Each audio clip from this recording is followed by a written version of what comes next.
Live from Birkelbach Field in beautiful Georgetown, Texas, SHN Sports presentation of Southwestern University football is on the air. This afternoon, the Southwestern Pirates take the field for Senior Day as it's the final home game of the regular season, and they will face the Howard Payne Yellow Jackets this afternoon on a gorgeous, gorgeous November day in Georgetown. Hello, everyone. Welcome into the broadcast. Brad Tillery up here in the booth with you this afternoon. Mr. Michael Francis joining me as well.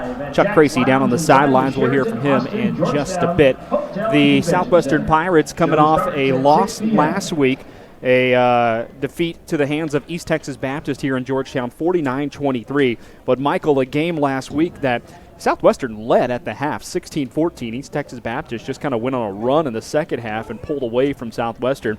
But it was Austin Emery's first game back at QB. He found out the day before the game he was going to be cleared, so now he gets a full week to prepare and play and get ready to quarterback this football team today. Yeah, and considering the fact that he hadn't played since Sewanee, he comes into that game on Saturday and was successful in driving the Pirate offense.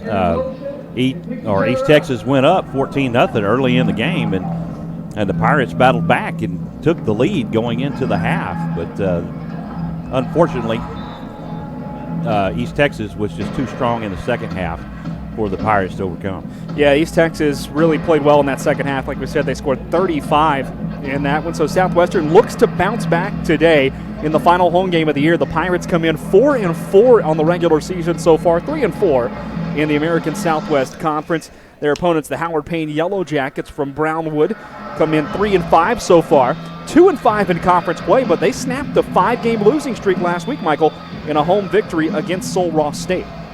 Right, and Sul Ross came in here to Georgetown and actually handled the Pirates very well and came away with a victory here. Yep, so Howard Payne had lost 5 in a row after beating Austin and McMurray to start the year. But then Sul Ross had that 5-game losing streak. Some close losses in there, though, if you look at Howard Payne's schedule. A 6-point loss to East Texas Baptist on the road, a 6-point loss to Louisiana College at home. So, you know, they've been playing some tight football games and then finally got themselves a win last week. They are a team, they are an offensive explosion type of team, are these Howard Payne Yellow Jackets. They average 28 a game, 369 yards a game as well. Their deficiency, though, sometimes can be on the defensive side. They tend to give up a lot of points, and specifically yardage. They're giving up around 458 yards a game, Michael.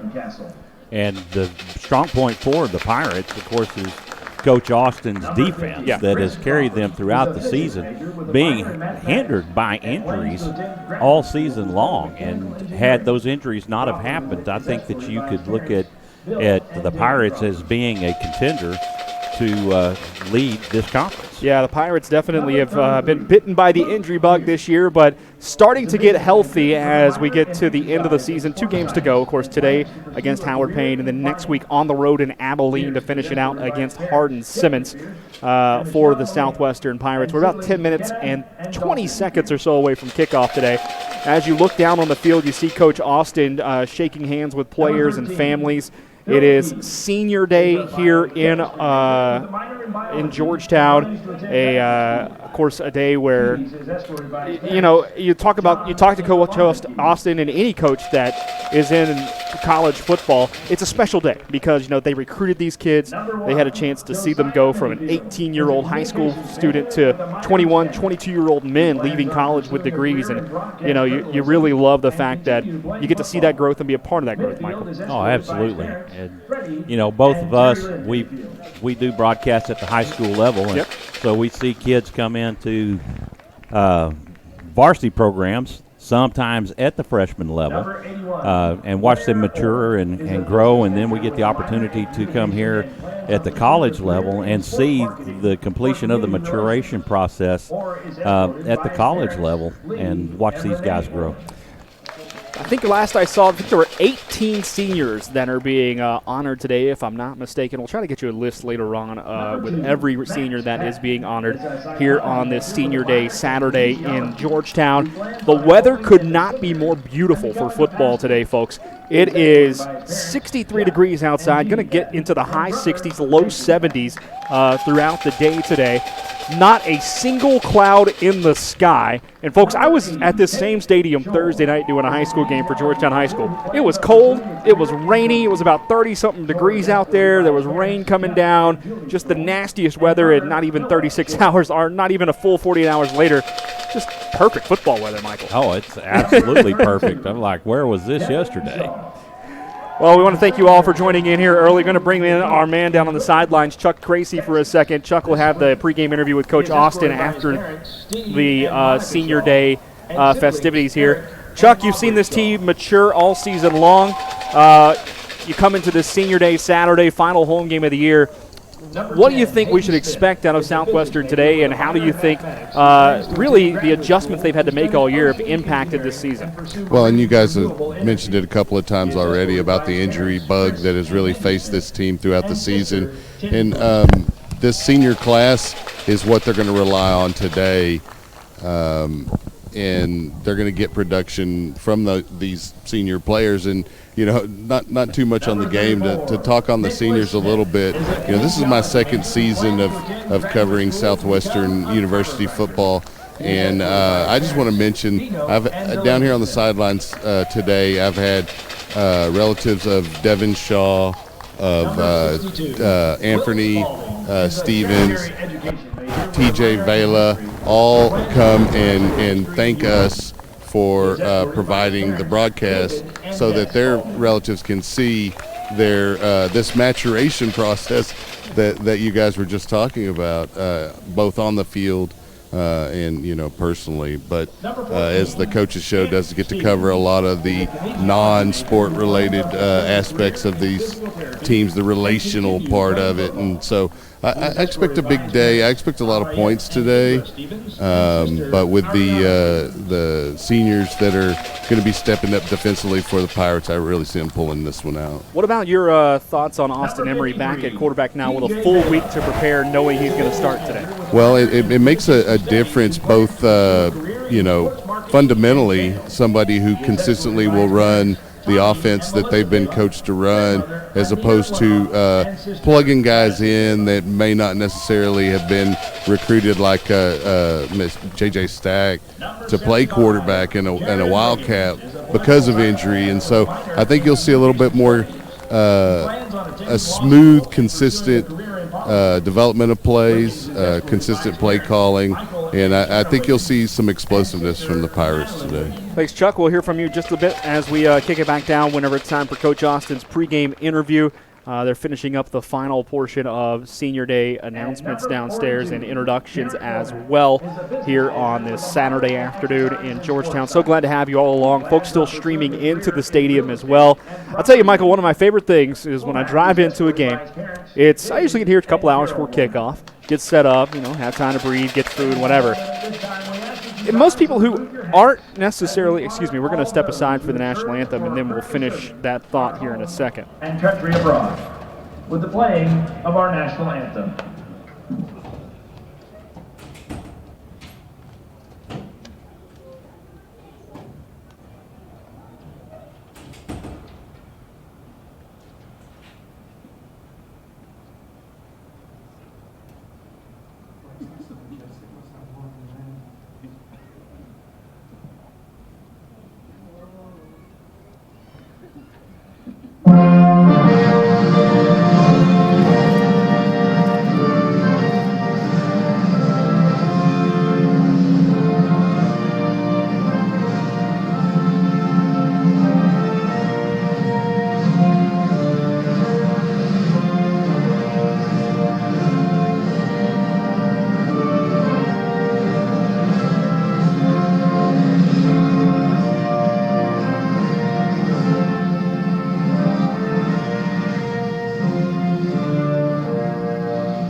national anthem has been played. I was finishing that thought real quick that I had before we had the anthem come on.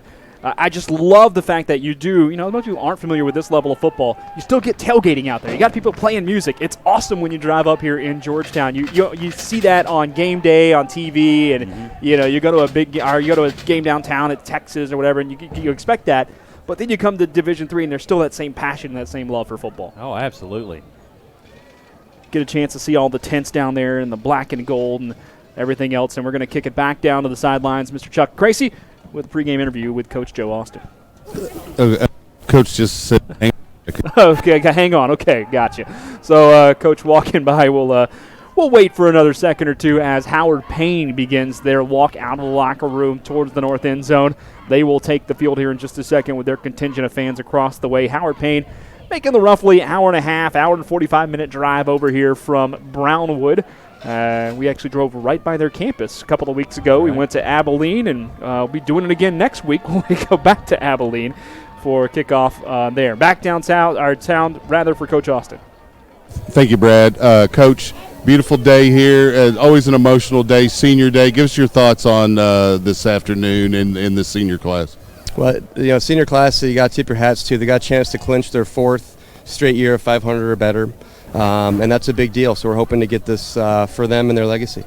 Well, Howard Payne here today, the Yellow Jackets with a pretty explosive offense. It's been a theme all year long. We've next man up, both offensively and defensively. What can we expect from the defense against this offense? Well, we're gonna give them everything we got. They're very good on offense, and so it's going to be a big challenge. We practiced all week with 2 of our original 11 starters. I think a few more are going to try to go just because it's senior day. They're not going to be anywhere near 100%, so it's up to our offense to score because our defense is going to have a big challenge. Great. Good day. Good luck today. But back to you, looks like we're losing me a little bit. Yeah, come on back there to the sideline a little more. I think we'll like be able to get you better as we go. Thanks so much down there. We were able to get Coach Austin, and, that's an interesting point he just made.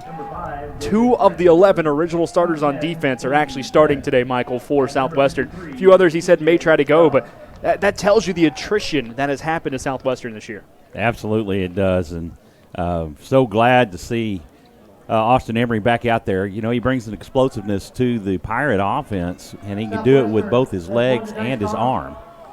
So it's going to be an exciting contest today. I'm looking forward to it. The Pirates have won the toss. They've elected to receive, and they will be heading to the south end zone to your right as you watch this afternoon. So glad to have you all along. Brad Tillery, Michael Francis up here in the booth with you. Chuck Tracy down on the sidelines as we get set for kickoff today here in Georgetown.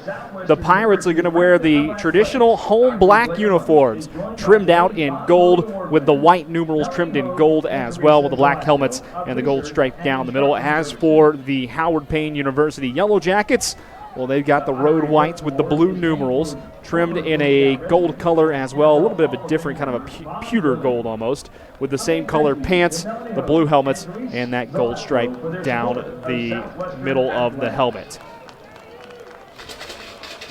Final honors and announcements before we get set as Howard Payne takes the field. So do the Southwestern Pirates.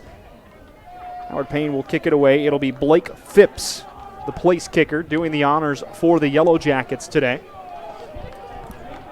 The final home game of the regular season for Southwestern. One more game to go after this. Like we said, they'll play the nationally ranked Hardin-Simmons Ball Club up in Abilene next week to finish out the year. But a chance today for Southwestern, as Coach Austin mentioned, to finish up their 4th straight season of 500 or better football as this program continues its renaissance, coming back from having football for about 40, 50 years. There's a kickoff, high end over end kick. It's fielded at the 23-yard line, across the 25 and up to about the 32. And that's first down now for Southwestern. Austin Castilleja with the return there. So the Pirates take over officially at the 31-yard line to start the game. 31, it'll be first down, Southwestern.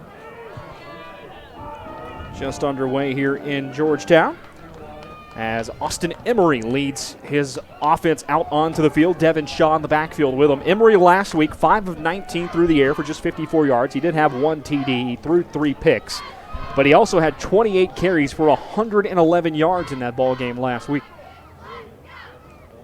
Option to the right, pitch out to Shaw, coming around the right side, got plenty of room across the 40, he's out to the 43, and it's a 13-yard pickup on first down for Southwestern. He was tackled by the safety, Connor Day. He'll pick up 11. But he got the edge on the outside and took advantage of that speed. Well, and, Emory likes to run the ball a little more, and he showed last week he can gain yardage, 111 on the ground, and so that does open up those edges for the running backs. And Shaw stays in the backfield. Shaw only had 2 carries last week. He's going to get his second carry here tonight. Another pitch to the left side. He's across out to the 45 before being tackled. A gain of 4 on first down, and Southwestern moving the ball well to start this ball game. 2nd and 7 due up. Shaw comes off the field as Elijah Smith will check in. Eli Smith last week, 10 carries, 72 yards and a touchdown. Leading rusher this year for Southwestern. Also has 3 touchdowns on the ground. And there's movement on the left side, and that'll back Southwestern up 5 yards. False start, number 76 of the offense, 5-yard penalty. False start called against James Hill, the junior left guard. Back Southwestern up to the 40-yard line. So here comes 2nd and 12 now. And mass substitutions out there for Howard Payne as well. Smith stays in at running back. Brandenburg on the near side at wide receiver, matched up one-on-one. No safety help with Brandenburg over there either. Castilleja in motion. There's a counter play to Smith. Got room across the 45, breaks a tackle, stutter steps to the 47, down the sideline across the 50. He is into Howard Payne territory at the 49-yard line. Nice little run there by Elijah Smith, and it's 3rd and 1 for Southwestern. Man, he really saw the field well as Howard Payne is straight up the gut with the run for Southwestern. That should be enough for a first down. They needed the 48, and that is exactly what they got. It's a new set of downs for the Pirates. Go ahead and finish your thought there, bud. Howard Payne just filling the box. They had 6 men down on the line and doing a great job. Smith doing a great job in watching the flow of the line movement and getting to the outside to pick up that big yardage.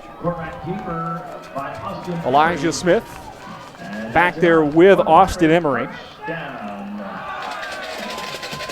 Crowd coming to life here for Southwestern early in the ball game. First drive of the game. Option to the right. Pitch to Elijah Smith around the right end. He cuts up at the 45 before being tackled from behind at the 42-yard line.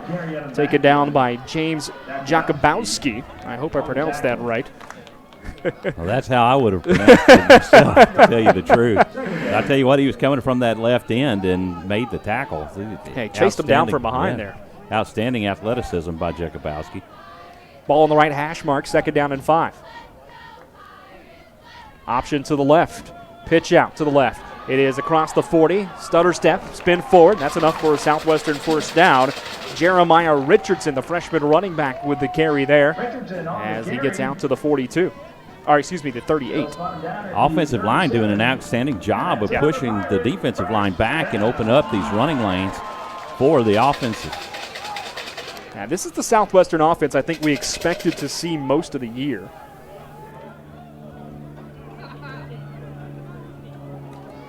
Ball on the left hash mark. 4 wide receivers here for Southwestern as Emery in a quarterback sends a man in motion. It's a handoff over the near side. Castilleja around the right side to the 35, being pushed out of bounds around the 32. Officially pushed out by Jarrett Brown, the quarterback sophomore.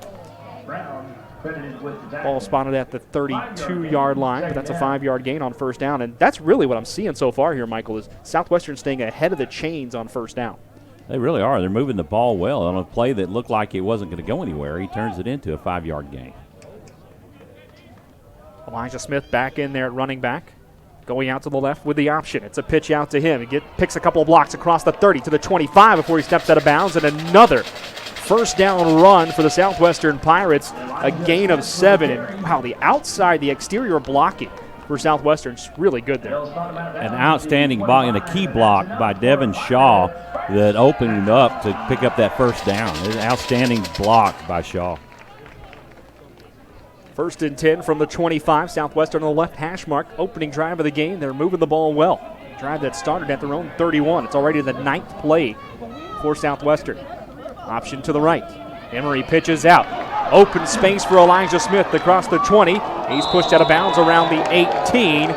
Crowd wanted a flag, thinking maybe it was around the face mask. They won't get it, but still another good first down carry for Southwestern. A pickup of 6 there. Yeah, they're moving the ball 5-6 yards a clip and picking up quick first down. Take that all day long. Yes, sir. Do it until someone stops it. Second down and 3. Officially at the 18, so it's 2nd and 3. Southwestern now in the red zone. Smith to the outside. Emery will pitch it to him. Picks up a key block. Smith drops the ball. Ball on the ground around the 18. Howard Payne says they have it. We'll see. It's a pile up. Still waiting for an official word here. It looked like Smith was able to get it back in, but. And there it is. Howard Payne does have football. So on the 10th play of the drive, Elijah Smith fumbles on the pitch there. And Howard Payne escapes with no damage done defensively, because tell you what, Southwestern just moving the ball well that entire drive. They absolutely were. They were moving the ball at will and keeping it on the ground. They didn't even go to the air one time during that series. Howard Payne will take over inside their own 20 at the 18 to start their first drive of the game. They go 5 wide. Behind the quarterback, McGuire Martin, who's a freshman. He'll drop back to pass. Quick snap throw to the near sideline. Out to the 20, and off to the races down the sideline, across the 30-yard line. And a first down for Jake Parker, Brown's pass is the junior. Parker. Parker picks up 12 on first down. And a new set of downs for Howard Payne. Gage Bernard getting the tackle. That'll be a Yellow Jacket first down. Ball spotted at 31. First and 10 now for the Yellow Jackets, staying in that 5 wide set. McGuire Martin, 67% completion percentage this year.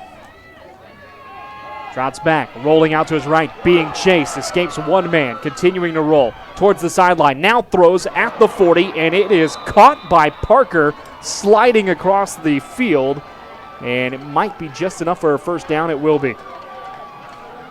Chris Crawford, the senior, had the quarterback in his grasp, and he was able to get loose from it and roll to his right and then get the strike down the field to pick up the first down. Now the McGuire Martin just kept buying time, and he was extremely accurate last week in their victory over Sul Ross, 14 of 16. There's the little throw to the near sideline. Ball bobbled, then caught by Jordan Bryant. He's off to the races down the sideline. Late flag being thrown in as Bryant gets into Southwestern territory at the 46. We'll see what the flag is for. Looks like that's coming back. It's going to be holding on the offense, I believe. Holding, number 1 of the offense. 10-yard penalty on the spot of foul. Holding called on the wide receiver, Duntavian Gross. So that'll come back. Chuck, your early thoughts so far, observations from the first drive and a half here. It's offense moving the ball just like I thought they would. Just 2 mistakes, a penalty and a fumble, and now it's time to try to stop this high-powered Yellow Jacket offense, and so far they've had a little bit of trouble. It's early, though. 4 wide receivers here for Howard Payne. The H-back in the formation is Eric Haverstock. Snap back, rush coming from Southwestern, escaping out of the pocket, McGuire Martin. He's across the 50, room to run at the 40, to the 30, down to the 20, cutting back to the near side, and taken down at the 20-yard line. A touchdown-saving tackle from Damian Dawson, but a long run of 44 yards. The quarterback, McGuire Martin, puts them in the red zone. Tackle made by Dawson. And defensive front had him boxed in, and he finds the gap, and he takes it right up the middle. They're putting good pressure on him. They are. 3 wide now for Howard Payne. Martin with a handoff over the right side to the running back. And he stopped right about the line of scrimmage. Running back was number 35. He's not on the 2 deep, so get you the exact name. It was Torrin Bradley, the freshman running back out of Montgomery, Texas.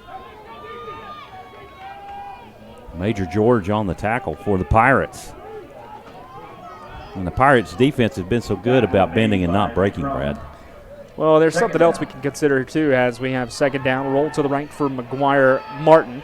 And he will be taken down by the ankles, able to get the ball out just in time before he officially went to the ground. That was, I believe, Major George getting in there with forcing that throw. And now Southwestern wants the penalty because I don't think the ball got back to the line of scrimmage. The flag, yeah. That's what I was thinking, too. Yeah. So it's intentional grounding. And there was no receiver in the area. Nope. That's going to drop it back to the 31. And you're essentially pushing, if Southwestern can get a hold, you can push this Howard Payne team out of field goal position because the kicker, Blake Phipps, is just 1 for 4 this year with a long of 26. Right, yes. So the field really does shorten up for Southwestern here. Big third down play. 3rd and 21. Martin back to pass, throws down the middle. He's got a man. It's caught and tackled just shy of the end zone is Thomas Williams. A post route down the middle and a gain of 30 on the play. McGuire showing a lot of maturity and composure as that pocket was collapsing on him, Brad, and he makes the strike and almost for 6. Substitution time for Howard Payne. 7:40 to go in the opening quarter. They're trying to get the first score of the ball game.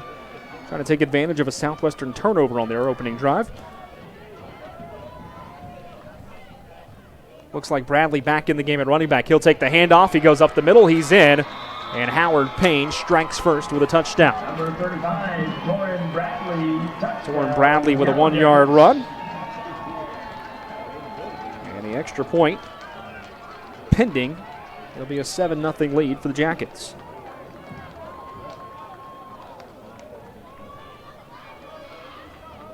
Extra point here from Blake Phipps. He's 32 this year. Low snap. It is fielded, and I think he pulled it, but nope, he got it through. And your new score with 7:28 to go here in the opening frame. The Yellow Jackets of Howard Payne lead the Southwestern Pirates by a score of 7-0. Chuck?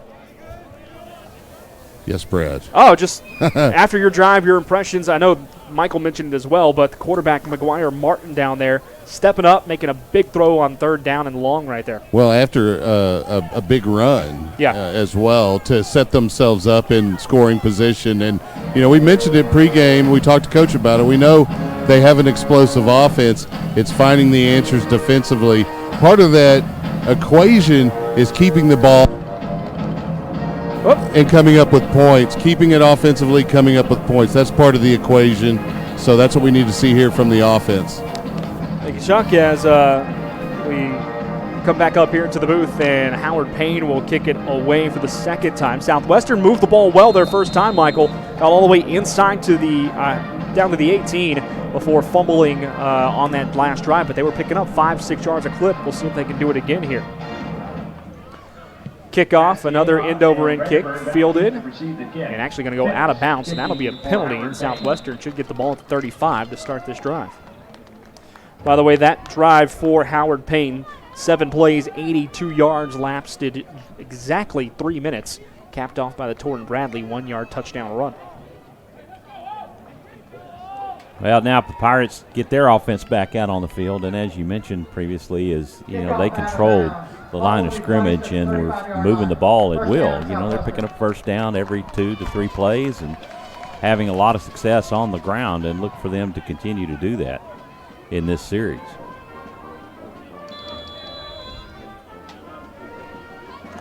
Well, Emery leads the offense back out there. He's got Devin Shaw behind him at running back. Fake handoff, Emery on the option, pitches it out to Castilleja over the right side, and he'll be drugged down out of bounds at the 35-yard line. That was number 15 there with the tackle for Howard Payne. I'll get you a name.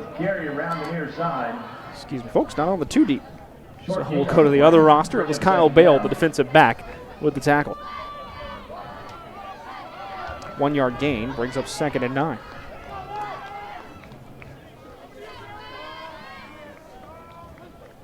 Elijah Smith in at running back now. A pitch to him on the near side, and he runs right into a host of defenders for the Yellow Jackets. You could say a swarm of defenders as Austin Kilgore there leading the way. He's their leading tackler, and here comes third down. Now you're seeing the Yellow Jackets make the adjustments here and close down the running lanes to the outside where the Pirates have had a lot of success. 3 wide receivers to the left, 1 to the right for Southwestern on 3rd and 9. Emery takes the snap. It's his first pass attempt of the game. Throws down the middle. It is off the hands and incomplete. Intended for Anthony Stevens on the drag route over the middle, and it's punt time for Southwestern. Well, that's definitely not what you need on a quick 3 and out. You got to be more productive, and I know that the Pirates will continue to do that throughout this game. On the defense now to try to get a stop for Southwestern. Here comes the punter, Victor Winfield. He's been pretty dang good lately, as Mr. Winfield. Remember a few weeks ago, he was kind of the star. If you flip that game on the last possession against McMurray in the win down there, he's got 3 punts this year, over 50 yards, averaging just shy of 37 an attempt.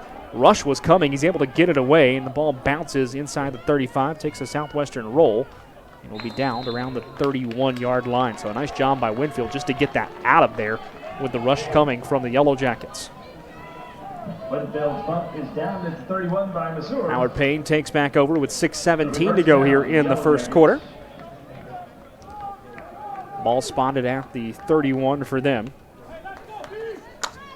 Their first time with the football, the Howard Payne Yellow Jackets took it 82 yards on 7 plays. A couple of big plays by the quarterback, McGuire Martin. He had a 44-yard run and then converted a 3rd and 21 through the air. Had set up the touchdown.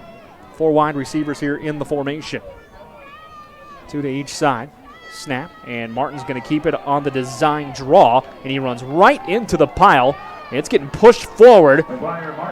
Man, Southwestern had him stopped, but the offensive line for the Yellow Jackets just kind of got in there and started pushing forward in a rugby-style scrum, and he's able to pick up 6. Right, and it reminded me of a blocking sled that the linemen work on for their blocks as they move that pile forward. You're allowed to push forward. You just can't pull a guy. That's the key.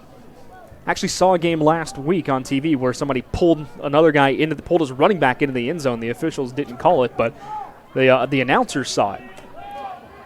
3 wide to the rights, 1 down to the near side for the for the Yellow Jackets. Back to pass. Martin looking to throw, trying to escape out the pocket to the right side, being chased down, and he throws it away at the last second. It'll be an incomplete pass. Pressure coming from Chris Crawford from the inside. And that's one thing that they've been successful is getting pressure on Martin. It's his shiftiness that he's able to escape and get out of those troubles without getting sacked. He's got some escapability to him. He's very aware in that pocket, and he carries himself, just watching here in the early going, much more confidently than you would expect out of a freshman quarterback. Oh, he's showing a lot of maturity out there for sure. 5 wide receivers in the set now for the Howard Payne Yellow Jackets on 3rd and a short 4. Rush coming from the outside. Emery will get tackled in the backfield, tries to throw it in last second. He does. It's an incomplete pass, but Southwestern will hold. Several Pirates were there for the tackle and the pressure, and it was Nick Smith leading the way. A lot of pressure. He just had nowhere to go. He looked like a billiard ball on a on a bumper pool table. Probably better said a pinball. Timeout called as one of the Yellow Jacket offensive linemen a little slow getting off the field. You will see McGuire Martin stay on the field here. He is actually the punter as well for this Yellow Jacket team, and that brings in a second dynamic, because the fake punt is always an option when your starting quarterback is back there kicking the ball. It sure is. And with his athleticism, I wouldn't be surprised to see them do something like that here. 4th and 4 for Howard Payne. Max Patton back deep for the Pirates. Martin kicks it away. Patton having to run back on that one. Ball will bounce. He's going to let it go, and it takes a nice Southwestern hop all the way through the end zone. And the Pirates get a touchback. And will take over at the 20-yard line. That Pirate defense doing what it's been so successful in doing all season long against every team that they've faced so far this season. And getting that out. 5:09 to go.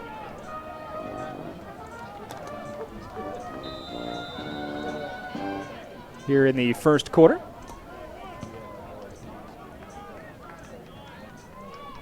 Austin Emery at quarterback with Elijah Smith there with him. Man goes in motion, fake handoff. Emery to pass, looking down the middle towards Brandenburg, and it's just down to the outstretched hand rather, and incomplete to David Brandenburg. Emery's pass intended for Brandenburg. I'm sorry. No, go ahead. I said there was nobody back there had Brandenburg been able to pull that one in. He just had him and his cornerback on him, but there was no safety help there. Yeah, he was covered by Zeno Barnum. He's a sophomore, and he was right on his heels. If that would have been a more accurate pass, it would have been a fun trip to the end zone. And in motion, there's a fake handoff, option out to the right. And Emery's going to keep it across the 25. Helmet gets pulled off by the defender. A nice gain on second down. Michael Davis with the tackle and the helmet pull. Emery will have to come off the field for the play. And that's a key distinction now with the third down coming. Third about 4, and you don't have your starting quarterback out there. So here comes Coleman Kerr, who's played a lot this year, in for this key third down. Well, Kerr, he showed some flash last week coming in against East Texas. You're not getting a whole lot of drop-off right now. Kerr's played a lot this year. Started several games as well. Handoff on the counter play. Up the middle, across the 30. That's enough for a first down as Elijah Smith takes the carry. And a gain of 5 on the play. Kerr checks back out as Emery heads back onto the field after sitting out the play to get the helmet adjusted. Britt Bowler in on the tackle for the Yellow Jackets. And again, the Pirates doing a good job controlling the line of scrimmage and opening up some running lanes. Ball on the right hash mark, 3 wide receivers to the left, 1 to the right for Southwestern. Fake handoff to Shaw, coming over to the right. Austin Emery breaks out of one tackle, now cuts back towards the middle. Going across the field to the 35, breaks another tackle, and finally taken down at the 37-yard line. Austin Emery made something out of nothing there, breaking a few tackles, cutting back against the grain before finally being tackled by number 15, Kyle Bell, and Bell's a little slow to get up here too. Tell you what, I'm really impressed with Devin Shaw. He is really doing a great job on making some key blocks and opening up the lane for Emery to get down the field and just key blocks. Hope the young man for Howard Payne, Kyle Bell, is okay as he's slow getting up out of Cypress, Texas. Austin Emery, you watch this football team and see him back at quarterback after being out for so long this year due to injury. You got to remember, he's just a sophomore. He's from Denison, Texas, just a sophomore. So you start looking and projecting ahead to next year. You've got Emery coming back as a sophomore. You have Coleman Kerr coming back. He's also just a sophomore. Landry Gilpin will be back. He played his freshman year this year. And I don't think he even played enough to lose his red shirt, if I'm not mistaken. So there's a lot of talent at that quarterback position, especially coming back to the Southwestern Pirate team for quite a while. And they have been successful this season. Disappointing because of the injuries, but if they can stay healthy next year, it's going to be a very good football season. 2nd and 4. Emery keeps it around the right side. Big hole across the 45 to the 50. Cuts back at the 45 into into Howard Payne territory. He's down at the 35-yard line. Nice little run there and a pickup of 28 on the play. Emery just showing his athleticism. He's good with his feet. He's good with his arm. An outstanding young man to watch play. You have to account for his running ability right now. He's making people miss. That's another thing about it too. So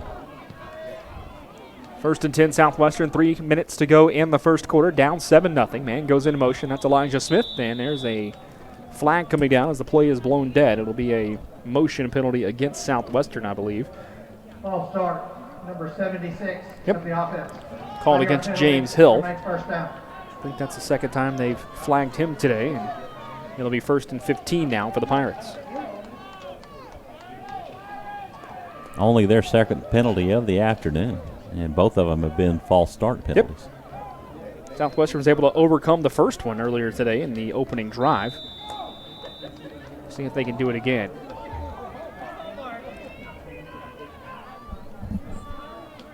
Southwestern getting set, changing out Brandenburg and Castilleja. Castilleja's in the slot.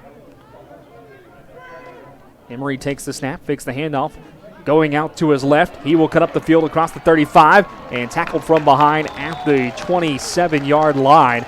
So he's able to get the yardage back plus some. A pickup of 12 on the play brings up 2nd and 3.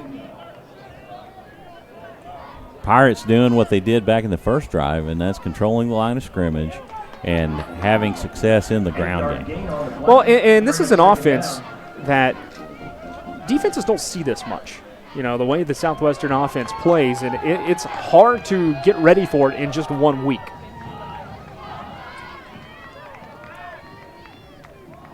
Down to 2 minutes to go. Man almost jumped on the right side for Howard Payne. 3 seconds to go on the play clock. Now it's snap to the right, pitch out to the right. That's Elijah Smith across the 25 to the 20. Stutter steps to the sideline, and he'll be forced out of bounds around the 15, but it's enough for another first down for Southwestern. They'll officially mark him at the 17, and it's a 10-yard gain. So the Pirates in the red zone for the second time today.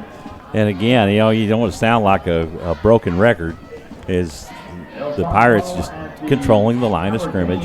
The other thing that I'm seeing out of Emery is the timing of his pitch out. He waits right up to the last minute and pitches it, so he makes the defender commit to him, and it opens up the lane for the running back. There's a fake handoff. Emery now will throw back to the running back out of the backfield. It is caught. Fire the cannons. Touchdown Pirates. Devin Shaw with the touchdown reception of 17 yards. And outstanding play action from Emery. He fakes the handoff to Shaw. Shaw does a great job of selling the fake.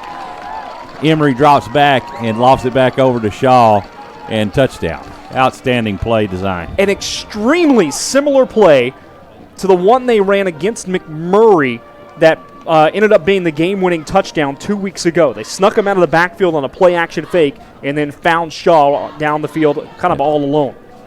Extra point attempt here for Will Ernst. The kick is up.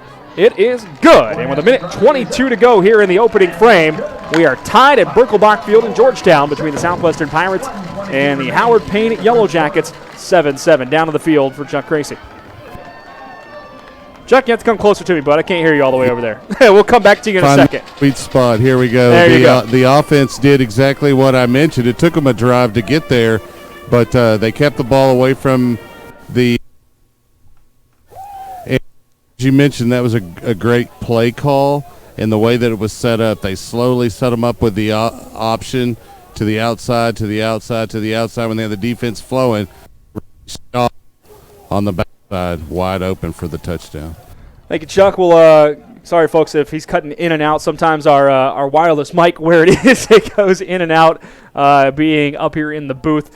So we'll make sure that we get it fixed in a little better here as we go. But as Chuck said, it's the play calling there that was really smart.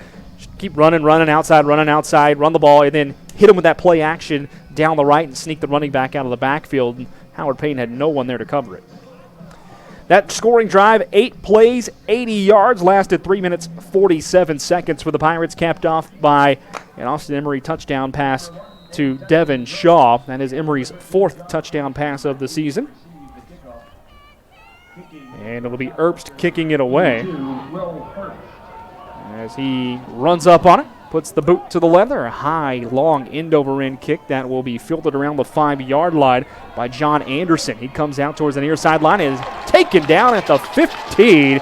Spectacular coverage there by the Southwestern Pirates. And it was big number 23, Jackson Reese, coming up with that tackle. Howard Payne getting away with a block in the back on that. It should have been flagged, but he gets away with it. Southwestern still has Howard Payne backed up to start this drive at the 15-yard line. 7-7. Each team has found the end zone once here in the opening quarter.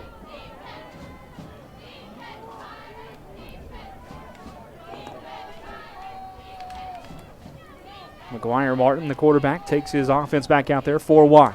Looking to throw. Actually, that's the backup, Caleb Estes. He'll throw over the middle. He picks up 5 on first down. Jake Parker with the catch. And Estes and Martin do share time. In fact, if you look at the stats, Estes has over 100 more pass attempts this year than McGuire Martin. Wow. 6-yard gain on the play. Second down. Well, they were really prolific with Martin in there for sure. Under a minute to go here in the opening quarter. 2nd and 4 officially. Snap back, Estes to throw the little slip screen through the middle. That is caught across the 30 and down to the 35-yard line. Plenty enough for a first down to Thomas Williams. He's their deep threat. Had 3 catches for 110 and a touchdown last week, and he picks up 15 right there.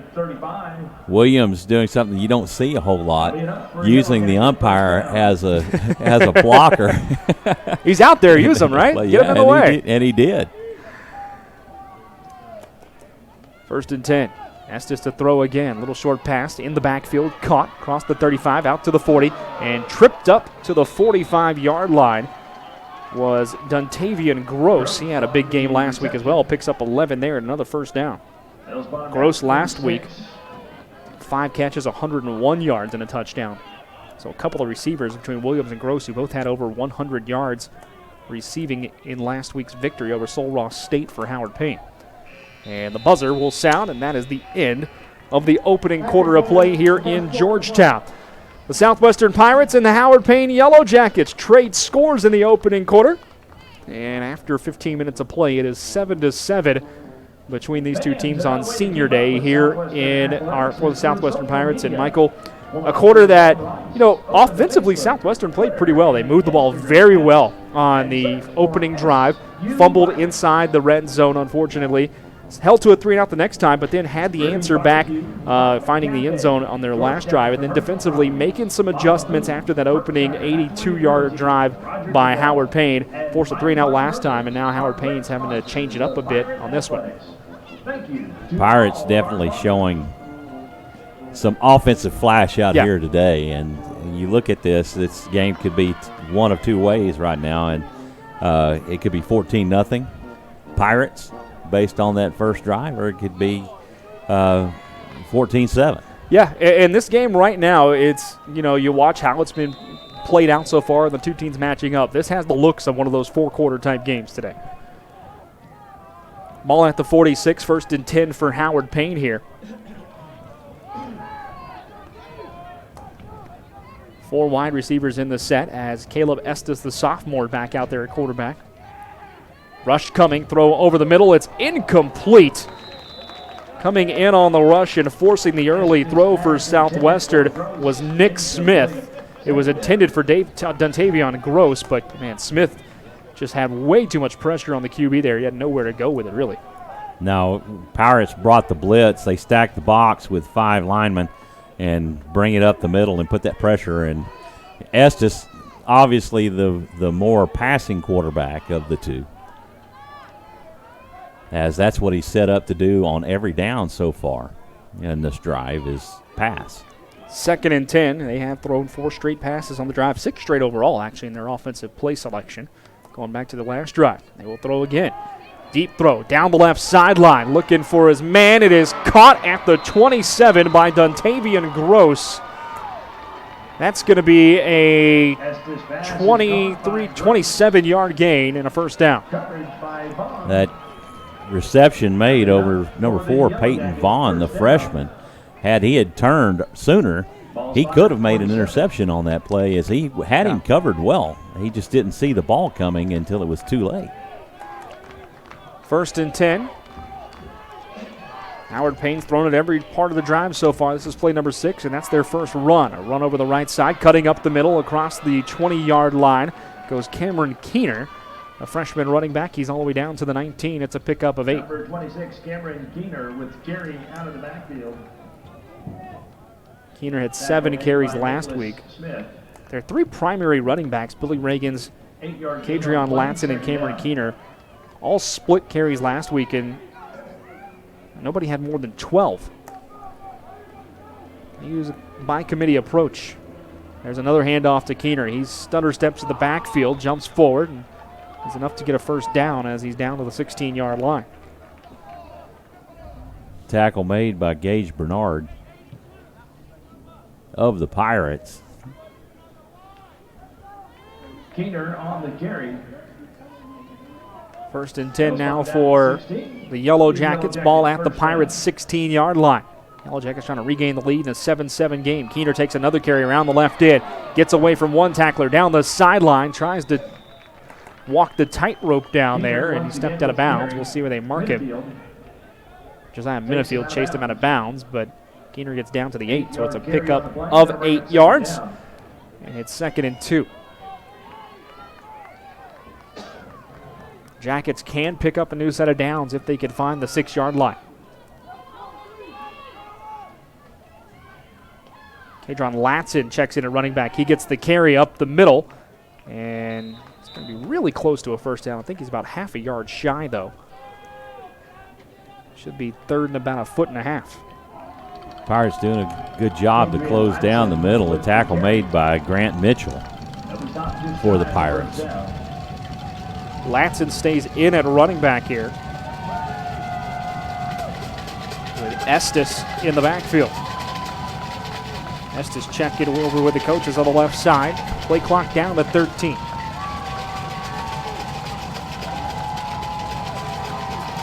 And Estes is going to keep it on the sneak over the left side, and the pile will push forward across the 5 down to about the 3-yard line.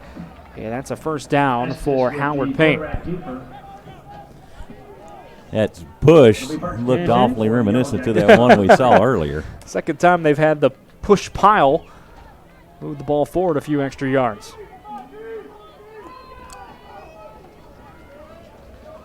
Latson checks out, new running back in the game for the Howard Payne Yellow Jackets, and he will walk into the end zone after stutter stepping. It's Eric Haverstock, the H-back, getting the touchdown run. Actually, it's 35, excuse me, Torrin Bradley. That was not Haverstock. That was Torrin Bradley, 35. I read the number wrong. 25 is Haverstock. Either way, it's a touchdown for the Yellow Jackets. And here comes Blake Phipps with the extra point. And now, time called by the referees for Torrin Bradley, by the way. That's his second touchdown run of the game. And we have an injury timeout on the field. One of the Southwestern Pirates players a little slow getting off.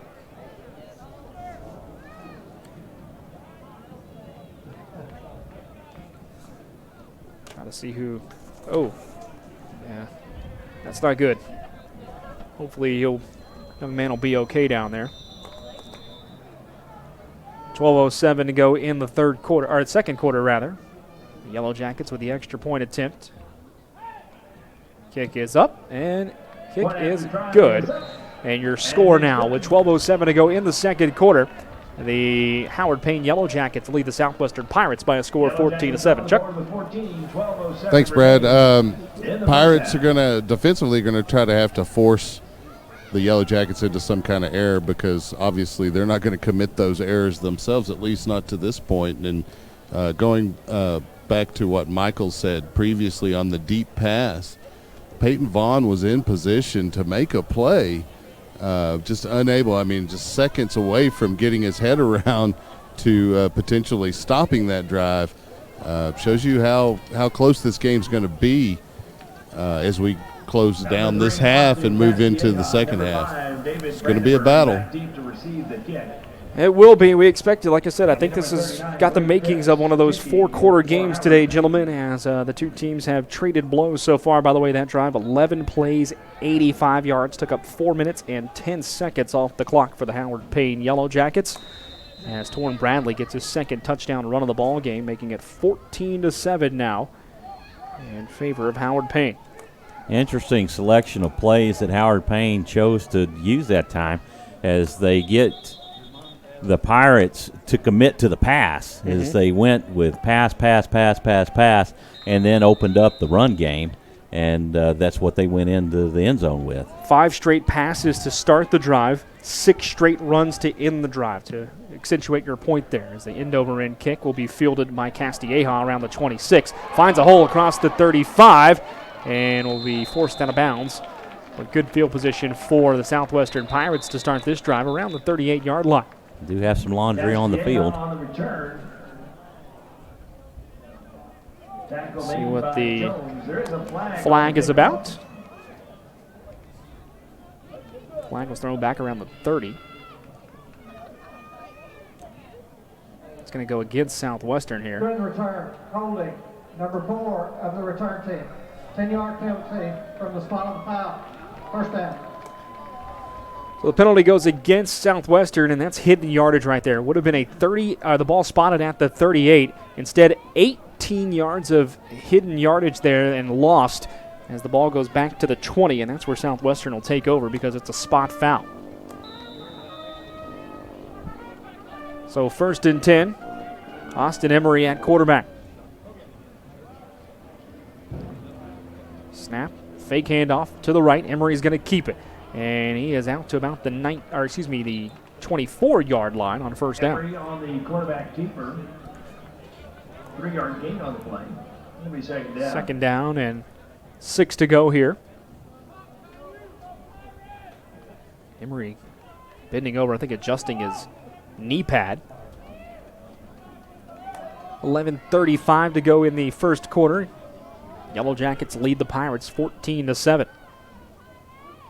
Option to the left side. Emery keeping it, has nowhere to pitch, and he is taken down in the backfield for a loss of 3 on the play. That was well played by the Yellow Jackets. They had everything covered, including the pitch lane there, Michael. They absolutely did, and he was tackled by a whole host of Yellow Jackets. Tackle made by Davis. 3rd down and 9 now. Michael Davis officially make that tackle on the last play. So it is 3rd and 9 for Southwestern.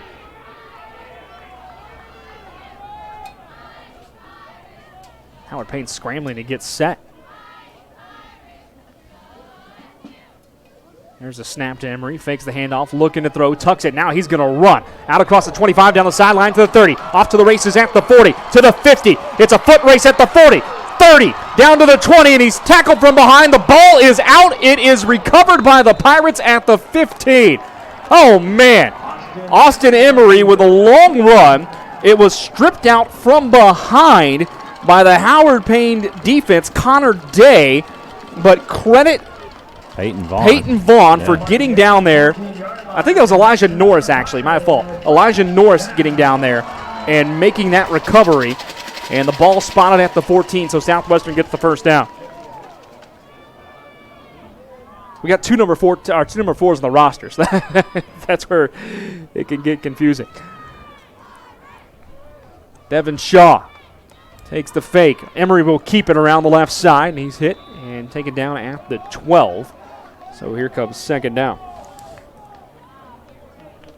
Let me see if I can do the quick math. That last run, by the way, 65 yards for Austin Emery. Bring up second down. 2nd and 8. Southwestern looking to tie the ball game back up. They trail by a touchdown with 9:40 to go in the second quarter. 4 wide for the Pirates here. Castilleja in motion. And the play will be blown dead. It's going to be a false start against Southwestern. 3rd time they've been whistled for that today. False start, number 75 of the offense. That one goes against the left tackle, Jared Wiggins, the senior. They'll back the Pirates up. 2nd down and 13 now. Yeah, going back to Emery's long run, he had such a long stride. You could tell when he hit that 3rd level gear and really opened it up and made it a foot race. There's a fake handoff. Emery to throw. Got a man. Caught. Touchdown. Pirates fire the cannons. David Brandenburg on a 17-yard reception. And the Pirates are an extra point away from tying it up. Emery could not have sold that any better than what he did. I thought he handed it off.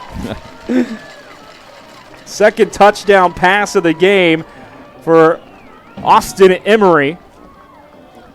And now Will Erbst will come out there with a chance to tie it up on the extra point. David Brandenburg hauls in the touchdown catch. It is his 5th TD catch of the season. Emery just sells the play action so well. Extra point up. Extra point is good, and we are tied with 9:05 to go in the second quarter. The Southwestern Pirates 14, the Howard Payne University Yellow Jackets 14. Down to the sidelines, Chuck Tracy. Michael just mentioned that he sells the fake so well, and that part of the reason that he's able to sell the run and the fake so well is his threatening ability to run the ball. And I also mentioned that Brandenburg strategically using the umpire as a bit of a rub route to get open there. He had 2 defenders on him and was able to knock one of them off with the umpire. Yeah, we've seen that a couple times this evening by both squads. Well, there we go. As the Pirates have tied it back up, these two teams starting to trade touchdown drives. A score on each of the last 3 drives, as the Pirates have 2 of those. Howard Payne with 1. 14-14 now. So glad to have you all along, watching the game, listening in here as well on SHN Sports via YouTube. Love the live chat happening as well. Continue there. We love the conversation. We'll try to get some shout-outs to people watching here in just a minute when we get a second. Due for kicking it off is Will Erbst to Howard Payne. Gross and Anderson back deep to receive. Dontavian Gross, John Anderson back deep for the Yellow Jackets. It will be Anderson fielding it at the 5. Up across the 15, and he is hit hard at the 19-yard line on a full sprint. What a tackle there by the Pirates. David Masor coming up with it. Whew! You could feel that one in your bones up here. Sure could. He had some great speed and tracked the receiver well. Say hello to those folks listening in. Bill Perry, Byron Clark, Joshua Snow. Even got some Howard Payne fans watching the game today. Jason McKenzie, Denise Erbst, Nino Brown, Terrence King, Shay K09. Sorry, I don't have your name. There's a run up the middle for Caleb Estes, and he'll get out to the 22-yard line and pick up a 3 on a first down. Clint Erbst as well, and Gene Behringer all listening in. Leslie Mitchell as well. So thank you all for watching and listening in today. So glad to have you in the live chat as we play Senior Day here in Georgetown, a 14-14 game between Southwestern and Howard Payne.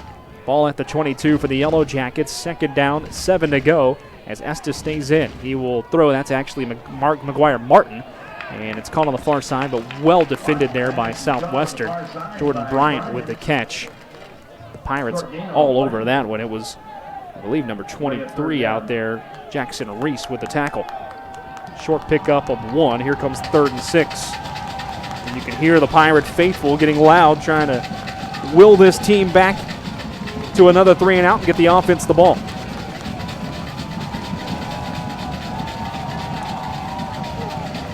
.806 to go in the second quarter.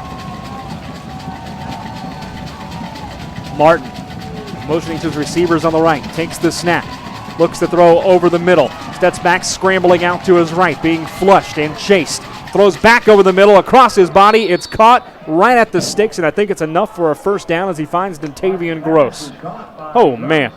Yeah, that's what Martin brings to this offense is escapability and ability to make plays, and he shows some flash right there. And he threw a dart running across his body right there, too. Well, he extended the play on out because the Pirates were in good coverage and good pursuit. Well, here we go. It is 1st and 10 now for Howard Payne. Ball at the 30. Martin to pass. Rolling out to his right again. Looking to tuck it. He will now throw. It is caught near the 50 and then dropped. As he tried to take a few steps forward, Thomas Williams just couldn't haul it in. Play was defended by Damian Dawson, and I think Dawson may have gotten a hand in there to rip that out. Dawson doing a great job today in the secondary for the Pirates. I think a few of the Southwestern fans wanted that to be called a fumble. Maybe it was a catch and move forward. Like, did he make a football move? Did he have the football? That's the question. I think he was still trying to gain possession while trying to make the football move. And that hand being in there to knock it loose kept him from being able to do that. So I think that was probably the right call. 5 wide receivers, snap back to Martin. Looking to throw down the middle deep. He's got a man wide open, and he overshoots him by 10 yards. Oh, man, he had Dontavian Gross all by his lonesome. The Southwestern pressure, though, got to Martin just a bit, forced the throw maybe half a second earlier than he wanted to let it go. Major George laid the wood to him, and he paid for that throw right there for sure because he came in unblocked. Southwestern had man-to-man zero coverage there, meaning no safety help over the top, and they brought the heat, and it worked. So here comes 3rd and 10 now.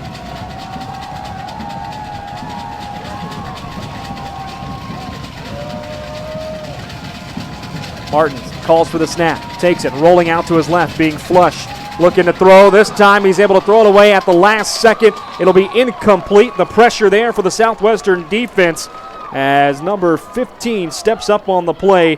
It was Devin Masor. Sorry, what are we missing here, bud? We got an injury on the far side. I'm sorry, I don't see who it is. Martin. That is Martin down on the far side. Yeah, he's hurt his left shoulder, it looks like. Well, I'll tell you, though, that's another thing we talked about already. It's not just an injury to your quarterback. They got a punt here on 4th and 10. He's also their punter. Yes, absolutely. So He is in pain. He is hurting right now. Ooh. Hopefully for the young man, he's okay, though, because you never want to see these kids get hurt at any point. Timeout. Injury timeout. And they will call for the injury timeout just in case, because Martin's laying on the sideline over there, but you always worry about a return and flood of players kind of get pushed over towards him. So we'll hope that the young man is okay.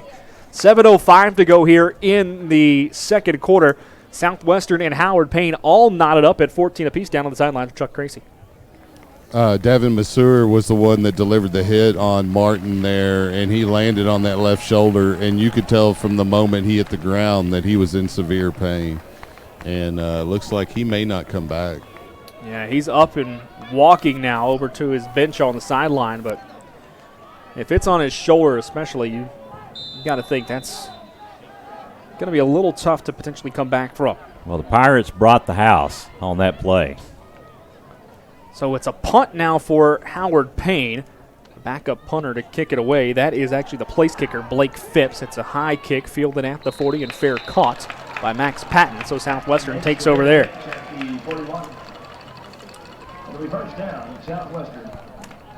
So Masur was the spy on Martin as he covered him well and saw that he was about to commit to the pass, and he takes off after him and lays him to the ground. Southwestern with the ball and a chance to take the lead, 14-7 here. Or 14-14, excuse me. Fake handoff, Emery to pitch. He does so to Brandenburg on the near side. And Brandenburg is able to get back to the line of scrimmage, maybe picks up a yard or so. It'll be second down. They will give him a gain of 1, so it's 2nd and 9. Try to run you down a scoreboard here in just a minute, folks, when we get a shot. Plane flying low over here going the other way. Yeah, it's a World War II era plane. It's a flyover in the second quarter. There you go. Veterans Day coming up. 2nd down and 9. Emery to the right. Pitches it out. That's Elijah Smith over the right side to the 45. Cuts back up at midfield before he's taken down. And it'll be 3rd and short for Southwestern. Again, what you saw on that play right there is Emery is selling that, and he waits to the very last moment to make that pitch, so he's making that defender commit to him and opens up his running back. Run up the middle by Austin Emery. That'll pick up a 1st down as he's down to the 47, and Southwestern's in Howard Payne territory as the Pirates move the ball. Sol Ross playing Belhaven today. So trying to run some scoreboards for you here and get you some updates. Everybody's playing afternoon action today. A really big game happening up in Belton between Texas Lutheran and Mary Hardin Baylor when you consider conference standings. There's a fake handoff. Emery to keep it. Looking to throw. Now he's going to tuck it and run across the 45 down the sideline, out of bounds at the 38. And Austin Emery, they're going to officially mark him at the 37. That's going to be really close to a first down, Michael. Man, really close. Like just, no, they're giving him the first down. He'll make it 10 yards, and that's another Pirate. First. So Emery gets the first down. Pirates moving the football here on this Howard Payne team. Trying to take the lead for the first time today. With the exception of 1 3-and-out, the Pirates have been outstanding on offense today. Man in motion is Brandenburg rather. Emery keeps this one though after the fake, and he only picks up about half a yard on first down. Let's see here. We can get the old stats it up when going. Bellevue leads Sul Ross 19-0. That game happening over in Jackson, Mississippi, already in the third quarter there. Let's see. Unfortunately, things don't move as quickly or as smoothly as you want. Sometimes you're trying to find scores. Mary Hardin Baylor leads 20-0 over Texas Lutheran late in the second quarter up in Belton, as it is second down and 10 for Southwestern. Pitch out for Emery to the near side to Elijah Smith, the stiff arm, and he's pushed out of bounds at the 41. So it'll be third and long. Excuse me, I said 41. I meant 36. Elsewhere in the conference, good game up in Abilene right now. Louisiana College 21-13 lead over McMurray in the second quarter. And then just about to kick off, Hardin Simmons and East Texas Baptist.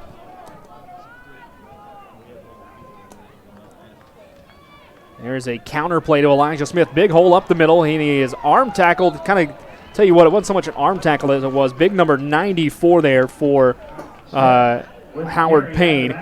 Brady Wade grabbing Elijah Smith by the jersey and hanging on for dear life and just couldn't get out of it. Yeah, from my vantage point, it looked like he got his ball or his arm in on the front side and trying to strip that ball out. Yeah. So it is kind of no man's land here for Southwestern. They'll go for it on 4th down and 6. 3 wide in the set for the Pirates. Emery to the right with an option. Pitches it out. Room for Elijah Smith, and he will have enough for a first down as he's out to the 25-yard line. They needed they needed 6, and they got 7 to the Pirates. And that's what the Pirates have been successful with all day long is the ground game. And Emery selling that pitch out, making him commit and open it up for Smith, and he picks up that 7 yards needed for the first down. Here's the 9th play of the drive for the Pirates. The entire drive so far has been via the ground game. 3 minutes to go in the quarter. Man in motion. That's Castilleja. Fake handoff rather, and then that'll be a sack of Austin Emery. Whew! The big man came right up the middle. Jordan Bars, and just took Emery down and blew that play up from the beginning. Now the Yellow Jackets put a 5-man front and brought the house on the blitz. So a sack back to the 34, loses 8 yards on the play. You're 2nd and 18. I don't even know that was necessarily a blitz as it was just a big nose tackle there. Jordan Bars blowing that play up in the beginning, man. Whew. Oh, he did that. 2nd and 18. Emery with Devin Shaw in the backfield. Fake handoff, rolling out to the left. It is a late pitch. Ball is on the ground. A scramble for it at the 38. We'll see who has it. The referee is already motioning against Southwestern football. So Southwestern able to recover the fumble. And I think a helmet came off down there as well during the scrum.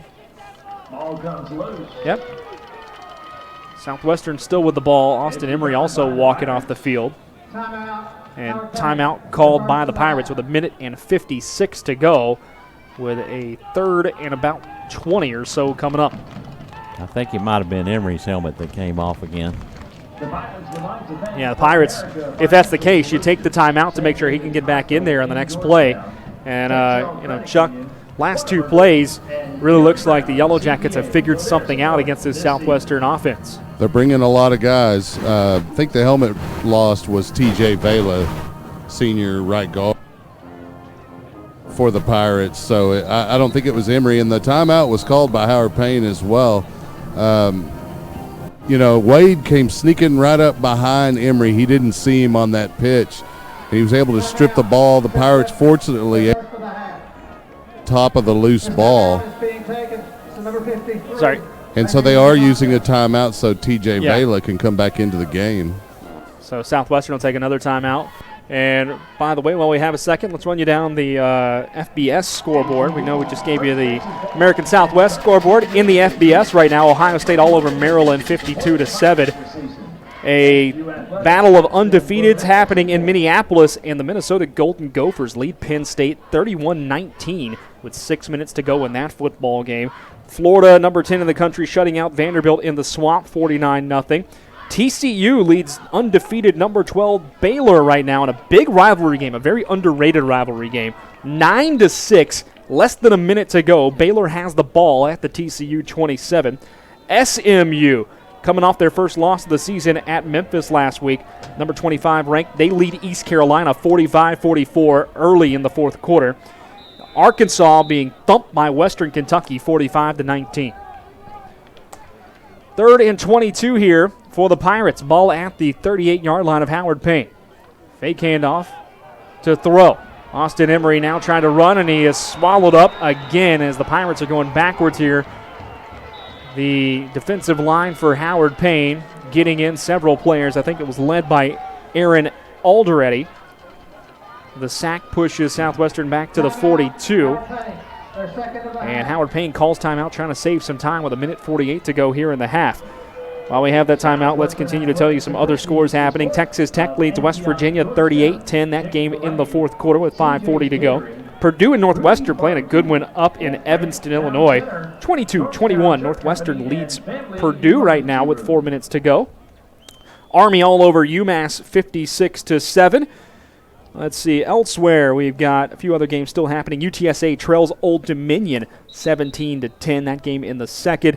Georgia Tech trails Virginia by 3 in Charlottesville, 24-21 after 3 quarters of play. And Florida State trying to come up with an emotional win on the road against Boston College.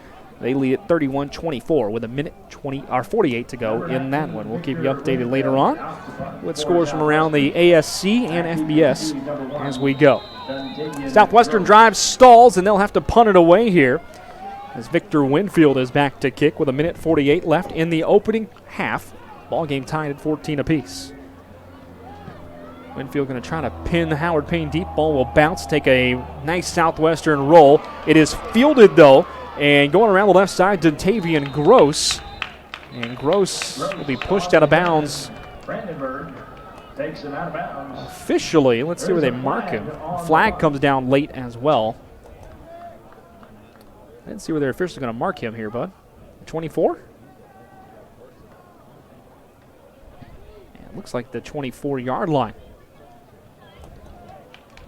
But this Damian Dawson forced him out of bounds. I'm all kinds of confused on where they're trying to mark it. I've got umpires going one place. Now they're putting the ball at the 11.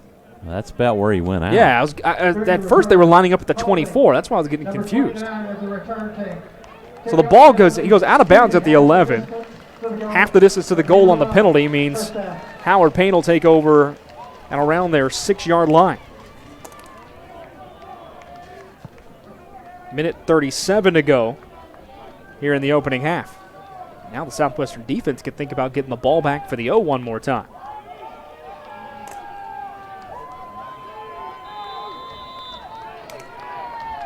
First and 10. There's a handoff over the right side and taken down. Number 35, Torrin Bradley. He's been the primary runner today. Bradley on the carry. He's got 2 touchdown carries. He's out to the 9-yard line on first down, so a pickup of 3. On the tackle, short game. Second down. Clock rolling on the minute 17, and Howard Payne with the field position. I don't think they're in any rush here. Snap.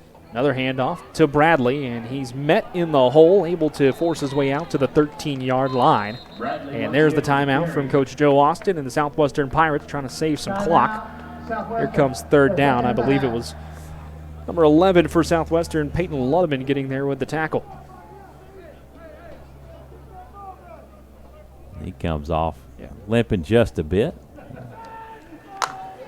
It'll be third down and 3 for Howard Payne with 1:01 to go.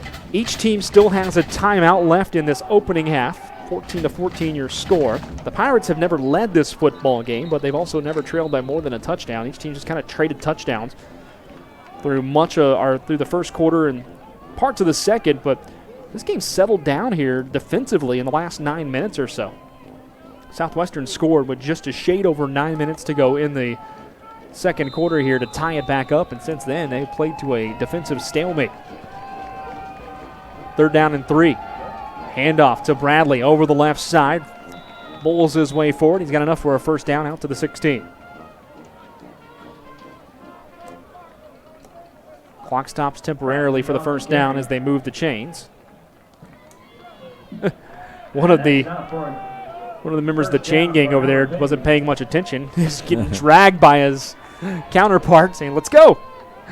There's a look at the quick throw, now tucking and running. Caleb Estes, the quarterback, up the middle, and he gets to the 23 before being tackled out there by Jackson Reese. Another timeout called, this one by the Yellow Jackets at their final one of the half. Little surprised to see the Yellow Jackets call a timeout there, considering they called the running plays. I know that was a scramble play there, but 30 seconds to go, deep in your own territory. A little surprised by that. Kind of conflicting signals that they're sending there, because they're going with the ground game and look to be content to run out the clock to the half, and then they call a timeout. So is that telling us that they're looking to make a deep strike? Yeah, you would think that's maybe what they're trying to set up. Now, they can do it. Obviously, we've seen them pass the ball a lot today so far. They've had some open receivers down the field at times. So certainly not out of the realm of possibility for this Howard Payne team to try to find a deep strike here before the half. And as you mentioned earlier, Estes, the passing quarterback out of the two, or the more passing quarterback. Estes to throw, looking, across the middle. It's got a man. It's caught out to the 40, into the 44-yard line goes Jake Parker. And now Howard Payne's going to try to go fast here with 26 seconds and no timeouts. A gain of 23 there. See if they spike it. They do. 23 seconds on the clock. Ball at the 46. Remember, Howard Payne, their field goal kicker, only with a long of 26 this year, Blake Phipps. So realistically, they're probably thinking end zone or bust. Yeah, I would definitely agree with that assessment for sure. Ball on the left hash mark, 3 to the right, 1 to the left receivers. Estes looking right, scrambling out to his left now, running towards the sideline. He steps out of bounds at midfield, being chased out by Major George. 16 seconds to go now in the half. He'll make it to the midfield strike. That'll bring up third down. Third down on the way. By the way, Baylor and TCU now tied at 9 with 30 seconds to go. Tell you what, that says a lot right there for TCU, limiting Baylor to a field goal. 3rd and 4 for the Yellow Jackets.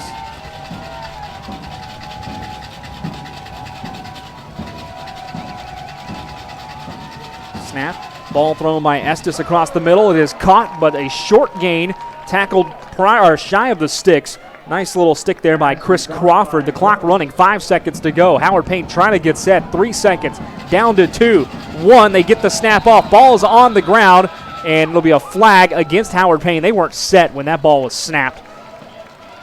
And the two teams looking like they're heading off, but this is a penalty against Howard Payne. Yeah, the umpire. Full start. Number 3 of the offense. By rule, that penalty includes a 10-second runoff at the end of the first half. Well, there's your explanation. The end of the half, as Howard Payne wasn't set. And your score after 30 minutes of football here in Georgetown. We're all knotted up at 14 apiece between the Southwestern Pirates and the Howard Payne Yellow Jackets. Been a heck of a half so far. Chuck down the sidelines. I don't know if you're going to be able to get Coach Austin if he took off already. Yeah, I must have gotten, Sorry, I can't hear you, Chuck. You're coming in and out on me, bud. Sorry. We'll try it again in a minute, Chuck. No worries. have gotten by. We'll try it again in a minute as the microphone down there struggling a little bit. We'll get it fixed here hopefully at the half, folks. Let's run you down a quick scoring update in this ball game and how we got to this point, 14-14 at halftime. Southwestern had the ball to start the game, went on a 10-play drive before fumbling in the red zone. Howard Payne would then pick it up, take over at the Southwestern at their own 18 and go on an 82-play march, going 7 plays, 82 yards, 3 minutes. It was capped off by a Torrin Bradley 1-yard touchdown run. That drive saw the quarterback, McGuire Martin, not only go for a long 30-some-odd yard run, but he also converted 3rd and 21 on the drive to set up that touchdown. The two teams would then trade punts before Southwestern found the scoreboard. Austin Emery found Devin Shaw coming out of the backfield on a beautiful little fake. They slipped Shaw out. Nobody was around him. 17-yard touchdown pass, 8 plays, 80 yards, 3:47 off the clock. Southwestern tied it there in the first quarter, 7-7. Howard Payne, though, immediately answers back at the end of the first, beginning of the second, with an 11-play drive, going 85 yards, taking up 4:10 off the clock. And it was a Torrin Bradley 3-yard touchdown run, his second of the ball game. That made it 14-7, but the Pirates come right back down the field again. This time a short 5-play drive. It goes 80 yards, 2 minutes 57 off the clock. Austin Emery had a really long 65-yard run on the drive and then caps it off with a touchdown pass to David Brandenburg of 17 yards. And that is where we are after 30 minutes of football in Georgetown this afternoon. The Southwestern Pirates and the Howard Payne Yellow Jackets all knotted up at 7 apiece. Stick around here on SHN Sports, folks. We're going to step aside for halftime. When we come back, we'll have half number 2 between these two clubs. A heck of a ball game today and a good second half on the way. Stay with us. This is Southwestern Football on SHN Sports.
Well, back here at Birkelbach Field in Georgetown, we get set for half number 2 between the Southwestern Pirates and the Howard Payne Yellow Jackets. Welcome back into the broadcast, everyone. Brad Tillery, Michael Francis up here in the booth with you. Mr. Chuck Cracy down on the sidelines. And a 14-14 score as we are at the half. These two teams trading touchdowns. Neither team had a lead of more than 7 in the first half. Southwestern still yet to lead today, but answering back both times after Howard Payne was able to score in the first half. Neither team able to get on the board in the final 9 minutes of the first half as well. And it will be Howard Payne receiving the second half kickoff once we get back underway. And Michael, your impressions in that first half and adjustments for the second half. Well, the Pirates definitely had some positive offensive plays, and they need to get back on track. That last possession that they had drove them back, sack after sack. Yep. On that particular possession. Defensively, they've got to stop the long, explosive plays that the Yellow Jackets have put together. So they make those adjustments. They should come out on top in this game. Down on the sideline real quick for Chuck as we get set for half number 2 as well. Chuck, I know there were some ceremonies there during the half, but did you get a chance to talk to Coach Austin real quick? Still losing you there, bud. Cannot. Sorry, bud. We're having issues with Chuck's. Hey, wait, briefly. Sorry, folks. We're having all kinds of issues with Chuck's sideline mic today. There we go. There you go. For a second. The ceremonies for both the retiring athletic director and school president, and so it was a little bit different of a halftime. And Coach Austin came up to me twice for the second half interview, but unfortunately we weren't on the air. And he also very focused as to what he's got to do today here in the second half. And despite all of the distractions, he seems to be focused on football right now. All right, well, we'll catch up with Coach Austin after the game for sure. Hopefully a happy interview when it comes to post-game as Southwestern kicks it away, and we're back underway here in half number 2 from Georgetown in the season home finale. Taking it back on the return, John Anderson. He's got room down the left sideline to the 45 at the 50, and he is tackled by the kicker, Will Erbst, who makes a touchdown-saving tackle, and now a scrum there on the other sideline. Referees and hopefully everybody's able to clean this one up as the two teams come out a little fired up here for half number 2. But that was Will Erbst making that tackle, a touchdown-saving tackle from the kicker there, Michael. It was. The problem is that, and this is where the Pirates have taken offense, was that Erbst went in to make the tackle standing straight up. And, of course, the return man lowered his shoulder. Good. Lowered his shoulder and trucked Erbst back, but still he was able to make that stop, and penalty is going to be assessed. Well, it's not just the penalty. The penalty was a hold way back at the 30-yard line, so it's going to push Howard Payne back to the 20. And when you talk about hidden yardage, that's 31 yards of hidden yards that just got lost by Howard Payne due to the penalty there. So Howard Payne, after the nice return, penalized, and they will take over at the 20. Go ahead, Chuck. I see you down there, bud. Well, I was just going to mention that's Herbst makes a lot of tackles for a kicker, and he makes hard tackles, and that one there was not well received. It's 1st and 10 now for Howard Payne, their first drive of the second half. Here's Caleb Estes, and a handoff to Bradley that goes absolutely nowhere. The Southwestern defensive line doing a nice job. See who came up with the tackle. Big number 45 with the tackle, Grant Mitchell. Here's second down. Short game, second down. Remember, Caleb Estes is the backup on the 2 deep. He's in at quarterback. We saw McGuire Martin go down injured earlier. Not sure if he's going to return. He took a hard hit, landed on his shoulder. But Estes is no rookie out there. He's thrown over 100 more passes this year than Martin. There's a fake handoff. He'll throw a bubble screen, far sideline, too high, incomplete. Off the hands of Jordan Bryant. Here comes third down. So the Pirates with a chance to force a 3-and-out here to start the second half. Estes pass falls into the plate. Third down and 9 to come. Great to have you all along. Thank you for hanging out with us on this Saturday afternoon. Here's 3rd and 9. Fake handoff. Rolling to his right. Estes plants. Little throw. He's got a man. It's complete at the 32. That's enough for a first down, pushing his way out to the 35 before finally having the momentum stopped is Thomas Williams. And some more after-play shenanigans happen. A lot of talking down there happening right now. It's going to be first down, though, for the Yellow Jackets. Little chippiness going on out there. Well, tie ball game. Both of these teams, you know, Southwestern trying to get their 4th straight season of 500 or better with a victory today. It will clinch that. Howard Payne looking for their 4th win of the year after picking up a win last week. There's a throw to the far sideline, complete to Duntavian Gross. He'll pick up about 3 yards, and it's 2nd down and 7. Gross on the reception on the far side. Reese on the coverage and the tackle. Reese doing a good job Second down. from that corner position. Make the tackle.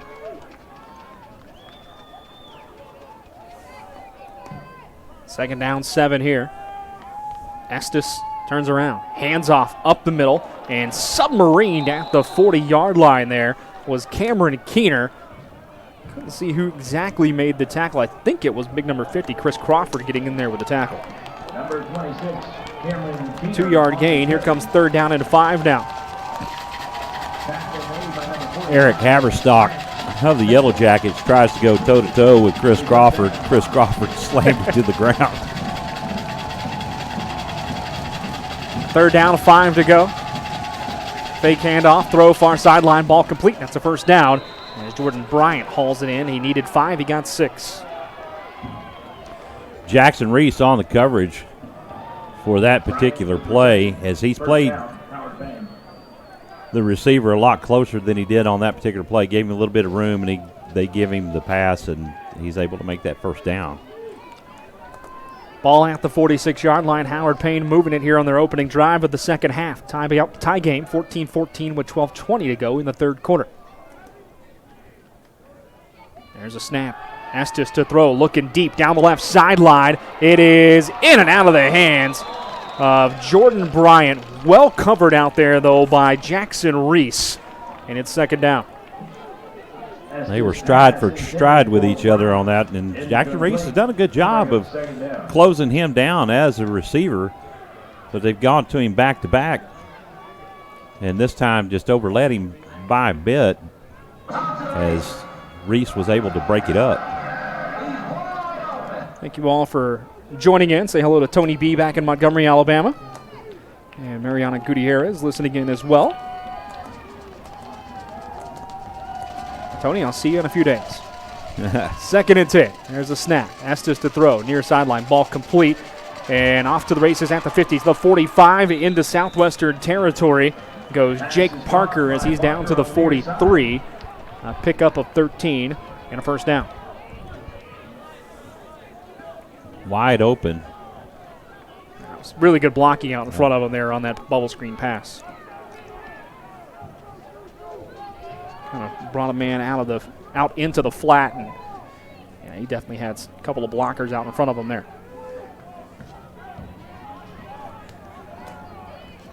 Ball on the right hash mark. 4 wide receivers in the set for Caleb Estes.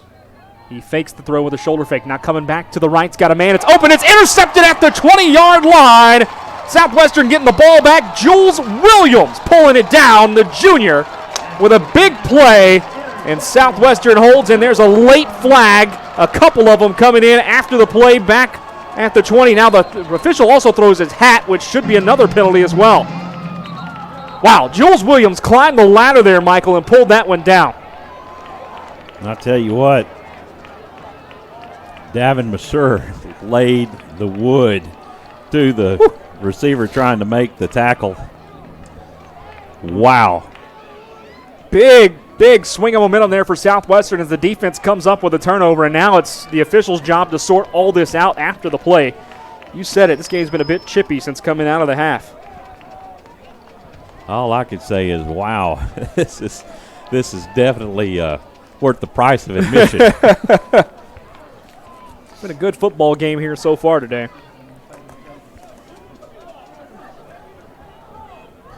they're still trying to sort this one out. By the way, for Williams, that's his first interception this season. It's a lot to talk about for the officials. Saw flags down there. A hat flew. After the play, Here we go. we have multiple unsportsmanlike conduct fouls. After the play, unsportsmanlike conduct, number 18 of the offense. Also, after the play, unsportsmanlike conduct, number 5 of the defense. Number 5 committed 2 unsportsmanlike acts. By rule, number 5 is disqualified for further participation. Well, that means they had For those penalties canceled, it'll be first down, Southwestern. at the Damian dead ball Dawson. line. Yeah, Damian Dawson has just been ejected from this football game.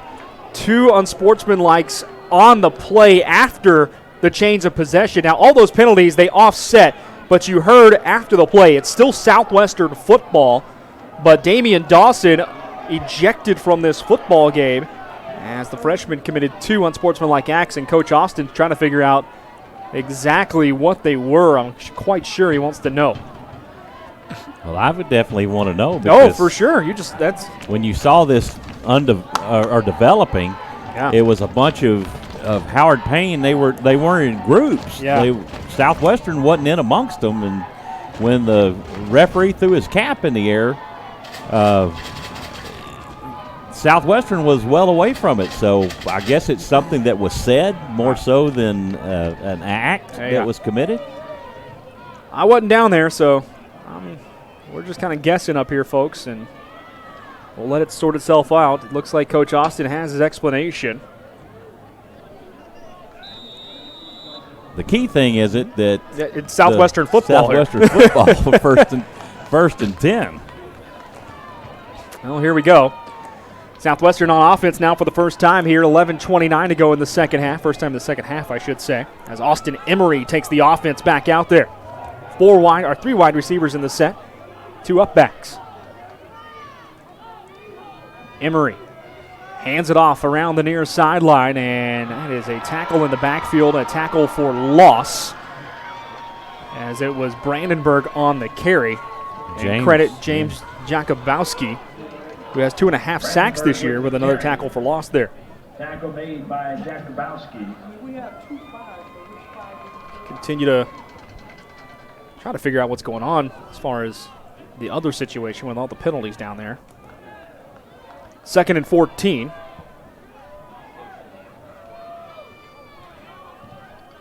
Ball spotted at the 19-yard line as the Pirates have taken over, follow the interception. Emery rolling to the near side. He'll pitch it forward to Brandenburg, and Brandenburg's at the 21. Man, he was tackled way after he went out of bounds, but no flag there. Gain of 2. Here comes 3rd and long. Brandenburg on the carry. The Yellow Jackets stacking the box and bringing 7 men up on the line. 3rd down. Seems like that's where they're having success to shut down the running game of the Pirates.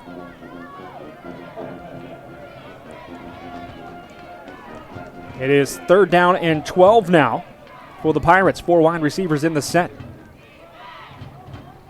There's a fake handoff. Emery to throw. Finds a man in the slot. It is caught, but it's going to be a short gain, and it'll be a punt time for Southwestern. Anthony Stevens coming up with the catch at the 26, but just a gain of 5 on the play. So the Pirates get the turnover, but go 3 and out. Bring up 4th down. And here comes 4th down, and Southwestern will kick it away with Victor Winfield. Well, this is the man that can turn the field on him for sure. We've seen him do it several times this year. That is for sure. There's the kick away from Winfield. Gross deep. An end-over-end kick that chases Gross back to his own 35. He makes a man miss. Now up the left sideline at the 40, and he stepped out of bounds without being touched. He kind of was going down there. Now another flag after a late hit. I don't know that anybody heard the whistle or thought the play was done necessarily. He had stepped out of bounds 15 yards earlier, did Gross, but he kept running forward, thinking the play was still alive there. Yeah, that's my concern, is he was still acting like the play was live, and when you're in the moment, you're trying to make a play, and I'd be surprised if they called that. After the play, late hit, number 45 of the kicking team. 15-yard penalty. There you go. They do call the late hit. It's on Grant Mitchell. And Chuck, I don't know, we can kind of tell up here through the headsets, but it feels like the emotions are running high down there on both sides. They are very high on both sides of the field, and the key is to utilize it to your advantage, but not let it hurt you. And that was just a referee's. Really, it was a bad call, but they're just trying to keep the control of the game. Yeah. I think that's a really good observation, Chuck, about trying to keep control and settle this thing down. Ball at the 44 of Southwestern as Howard Payne gets great field position. Fake handoff, rolling to his right. Caleb Estes looking to throw into coverage. It's incomplete. Intended for Dontavian Gross. And a couple of guys were down there. And it'll be second down, and there's an injury in the backfield to Estes. You're right. So the quarterback is down. Remember, McGuire Martin, the starting quarterback. Hold on, I'll come right to you, Chuck. Starting quarterback already has gone down, and now Caleb Estes, the backup, is down as well. Go ahead. Masur delivering that hit on the quarterback, so he's knocked both quarterbacks out of the game. Wow. We hope for the young man that he is okay. We certainly, like we said earlier, we never want to see injuries for these guys. No, it's never do. It's not something you want. We sure hope he'll be okay, but when you start talking from a football perspective now, you don't really know what is out there for – Chuck, I got you back here for a second, but you don't really know on our side what Howard Payne has after this. Go ahead, Chuck. Yeah, I was just going to say there should have been a hold on that play as well, as there's a big hole in the middle on Grant and no call right in front of the referee. So that's kind of where the emotion is he was showing the referee his jersey was basically almost pulled off. And I didn't actually see the hit on the quarterback, but I saw Masur standing near him and over him and a little bit of celebration. I didn't see the hit, so I don't know how severe it is or exactly what the injury may be, but he definitely was tried to be helped by one of his teammates, said no, and so they brought the crew from the sideline, so it could be severe. While they check on Estes, let's run you down the scoreboard here in the American Southwest Conference. Belhaven leads Sul Ross 19-0 in the third quarter as Estes is being helped off the field. And, he's gingerly holding that left leg. Mary Hardin Baylor leads Texas Lutheran 34-3 in the third. Also, a game in the second quarter. Should be an update. Let's check this real quick. Yep, in the third, Louisiana College 28-16 over McMurray. And in the second quarter, Hardin Simmons all over East Texas Baptist 21-0. New quarterback in the game for Howard Payne. Third one to come out today. It's the freshman Jace Bridges from Lumberton, Texas. And he faces a 2nd and 10 here against a Southwestern defense that's kind of begun swarming here. And Howard Payne, they're a little bit discombobulated. Guys coming in, not knowing where they're supposed to be yet. Now they get lined up. Still 14 to go on the play clock. There's a handoff over the right side. Dontavian Gross, the wide receiver, takes the sweep, and he'll be knocked out of bounds at the 36. So that's the way to help out your freshman quarterback, is to get the run game going. They pick up 8 on second down. Gross on the carry to the near side. Probably going to see a lot more ground game here. I would expect so. And you can see the difference already, because you see Jace Bridges going to the sideline looking for the play call every time instead of just looking over there getting signs. He ran about 10, 12 yards away from the sideline to get the play call. Ball on the right hash, 3rd and 2. There's a handoff up the middle to Cameron Keener. He is driven back at the line of scrimmage, and it'll be 4th down. Couple of guys getting in there for the Southwestern Pirates. Big number 77, Nick Hackett, leading the way. 4th and 2 now. Well, let's see. Howard Payne's a little bit in no man's land here. Bridges still out on the field, and it shows the lack of confidence that they have in their place kicker. Well, the kicker's a 50-some-odd yard kick from here. You've been 52, 53 yards. But you're kind of in no man's land, punting it away, and you may only gain about 12, 14 yards. So the strategic decision here on 4th and 2. And again, hit in the backfield. That'll be a turnover on down. Garrett Womack shoots through. Excuse me, I think that was Womack that got in there. Was it J.J. Slack? It was J.J. Slack. My apologies, folks. Shooting through, making the tackle. And my goodness, Southwestern holds. Go ahead, Chuck. Oh, thought you had something. Sorry, my fault. Southwestern gets the hold there. I think J.J. Slack changed his number for the week. He's wearing number 15, and he's the one who shot through and made the tackle.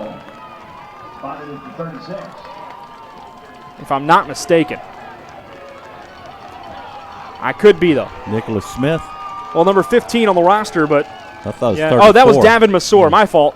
That was Davin Massour. 1st and 10, Southwestern now. Emery keeps it after the fake handoff across the 40 out to the 45, and there is a nice first down run for the Pirates. A 9-yard pickup. 8-yard gain on the play. It's interesting to see how this injury to Estes and Martin can affect the psyche of a whole team. It's not even that. The play calling is going to change immensely offensively for Howard Payne here. The turnover on down. Southwestern with the ball at their own 45 now. Still a 14-14 game. 7:31 remaining in the third quarter. Counter play, handoff, coming over the near side. It's Elijah Smith. Flag down behind the play, and he gets out to the Howard Payne 45, but that's probably going to come back. There is a flag on the play. Number 72 at the offense. It's going to be a hold, negate the first down and the 10-yard gain. It'll drop Southwestern back to 2nd and 11. Well, that's the kind of penalties that will knock the air out of the sails.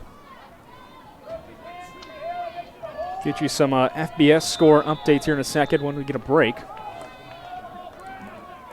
It is 2nd and 11 now for Southwestern.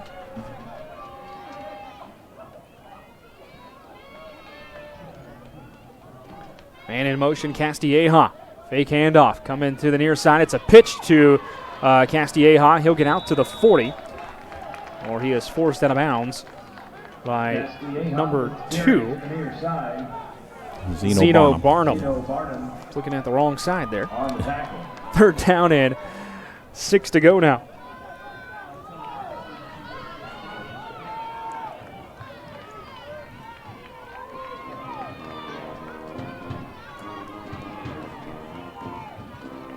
Four wide receivers here. Man in motion again. Fake handoff. Emery to the near side. Pitches it again to Castilleja, and a flag down behind the play as Castilleja is forced out of bounds at the 40. That was thrown on the interior portion of the line. And we will wait to see what the call is. A lot of flags here so far in the second half. In the area, it looks like a holding call. Holding. Number 76 of the offense. That penalty will be declined. 4th down. James Hill called for the hold there. Penalty is declined after the short gain, so it is 4th and 5 for the Pirates, and they'll have to punt it away. And, you know, strategy changes here for Coach Austin, too. Knowing that Howard Payne is now on their 3rd quarterback, you can afford to play field position a little more and, you know, just kind of wear the game down if you're the Pirates. That's exactly what my thoughts were. Do you go for this knowing that Well, a rush coming on the punt. He gets it away, and what a boot there by Victor Winfield. Chasing the man back. It's Dontavian Gross. He's tackled at the 9-yard line. What a play. Victor Winfield, absolutely. We talked about it a few weeks ago at the McMurray game, how he can flip the field, and he did it again right there. Masur having a big impact in this game defensively for the Pirates in on the tackle. 50-yard punt for Winfield. Wow. Whew. And that'll back the Howard Payne Yellow Jackets up to their own 9. 6:05 to go here in the third quarter.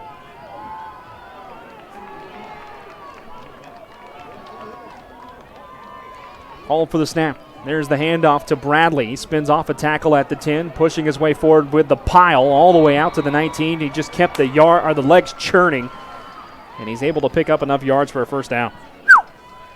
Tell you what, when they get in that scrum style bubble, they have had a lot of success moving that ball forward and pick up 10 yards on a play where it looked like he was going to be stopped just past the line of scrimmage.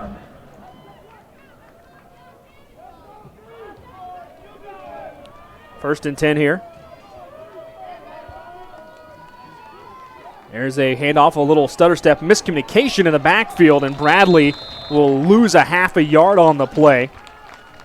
He and the quarterback kind of just, I don't know, they had a bit of a miscommunication there. It looked like quarterback spun one way and Bradley was going the other.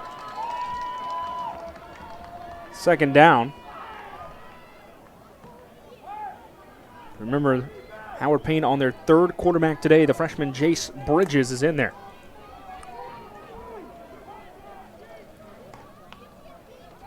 Fake handoff, throw. Bridges has him hit from behind, and it'll be incomplete. I believe that was Nick Smith that got in there and hit him from behind as he threw. And here's 3rd and 11. Pass is incomplete. Bring up 3rd down.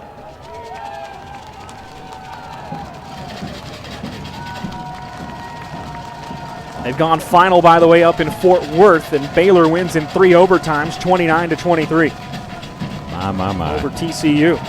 LSU leads Alabama 7-0 in the first as well. 3rd and 11 here. Back to pass. Throw down the left sideline. Got a man wide open at the 50. It's caught and into Southwestern territory. Hauled in by Jake Parker down there at the 45. Wow. Wide open. Gain of 37 on the play. And that'll give confidence to the freshman quarterback in there, Jace Bridges now. 4:36 to go. Nick Smith was bringing a lot of pressure, but he was able to get that pass off. There's a snap, handoff right up the middle, and a nice quick tackle there by the Southwestern Pirates. Looked like number 11 stepping up, Peyton Ludeman making the tackle. Keener with the carry there for a gain of 2. It's 2nd and 8. On the tackle, 2-yard gain, 2nd down.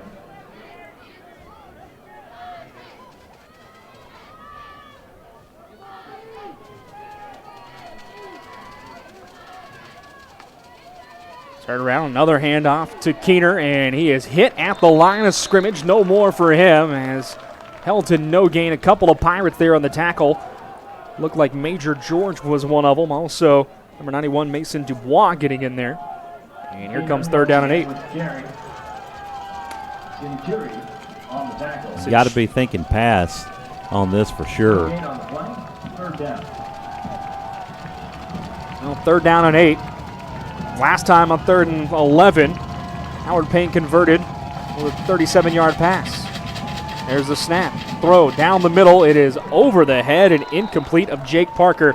And there you could see the inexperience of Jace Bridges because he was bailing out as he threw, actually just backpedaling as he threw the ball. He never stepped forward and planted. Never hit that plant foot and sailed it over the head of his receiver. Well, remember here, too, I keep calling him Hardin Simmons. Howard Payne is down their punter because the punter is McGuire Martin, the starting quarterback. So punting may not even be an option right now. And if it is, the only time we've seen them punt without him was was with Blake Phipps, the place kicker. Here they're at the Southwestern 43. It's 4th and 8. Back to pass. Bridges looking to throw. Fires down the middle. Incomplete. Too high. And Southwestern will hold. Good coverage out there by Ludeman. Jace Parker looking for the flag, and they weren't giving it to him. But going back to the 2 quarterbacks, both Estes and Martin, you can see them both sitting over there on the table near the stands, ice on the shoulder of Martin and ice on the knee of Estes. Southwestern now takes over with good field position at the Howard Payne 43.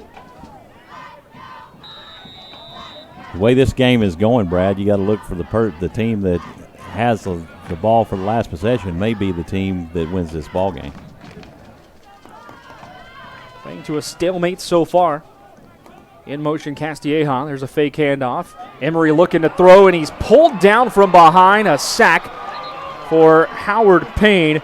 Number 47, Austin Kilgore, leads the team in tackles, and he gets in for a sack there, dropping Emery for a loss of 5. Emery was just about to set and plant his foot, looking for Anthony Stevens down the left side when he was sacked.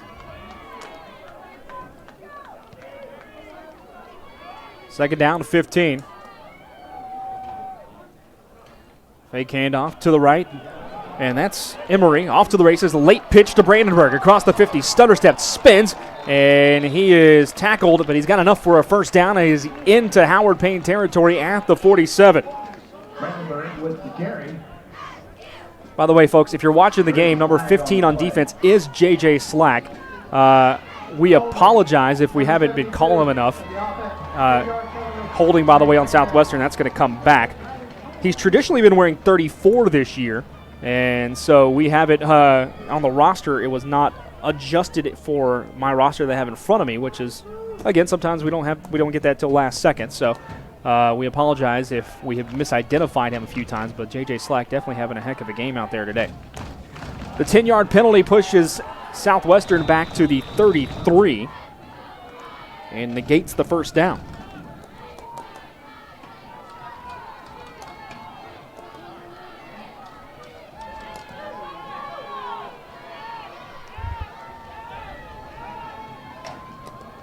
Man in motion, fake handoff, counter play. That's Elijah Smith with the football coming across the 30 to the 35, steps out of bounds. And actually out to the 36. Elijah Smith with the carry out of the Short gain there, and here comes 3rd and long. They'll spot him out of bounds at the 35. That'll bring up 3rd down. Howard Payne has done a successful job of containing the ground game of the Pirates. They've shut down the edge and they've shut down the middle. And the Pirates have really struggled to get anything going here on the ground in this second half. 4 wide receivers here, 3rd and 18. Man in motion. Emery looking to throw. Down the near sideline. He's got a man. It is intercepted at the 40. Going back the other way for the Howard Payne Yellow Jackets is Zeno Barnum, and he'll finally go forced out of bounds, shy of the 30-yard line, right around the 34. Emery had a man slightly open, but Barnum just kind of went over, or Barnum climbed the ladder rather, and took it away from the open receiver. Otherwise, it was going to be a first down there for Southwestern. Yeah, he was looking to hit Anthony Stevens and just underthrew him just a bit. Yep. And Barnum able to pick it off. He bobbled it, but it was able to successfully bring it in. So Howard Payne gets the short field here. Ball at the 35. Fumble on the handoff. Picking it right back up, though, was Cameron Keener. He'll lose a half a yard on the play. Well, you say you see a momentum changer right there if he puts the ball on the carpet again and the Pirates get it right back. You talk about turn of events. Something similar to what we saw at McMurray that one play where McMurray recovered There was 2 fumbles on the same play. So it's actually 2 change of possessions there. 1:10 to go in the 3rd quarter, 14-14 ball game. Chase Bridges, the 3rd quarterback today for Howard Payne after the primary 2 QBs. Mark McGuire Martin and Caleb Estes have both gone down with injury. Rolling to the right, looking to throw. Bridges down the middle. It is incomplete. You could see the official out there motioning for the tip, meaning that there's no pass interference there because the ball was tipped near the line of scrimmage. Here comes 3rd and 11.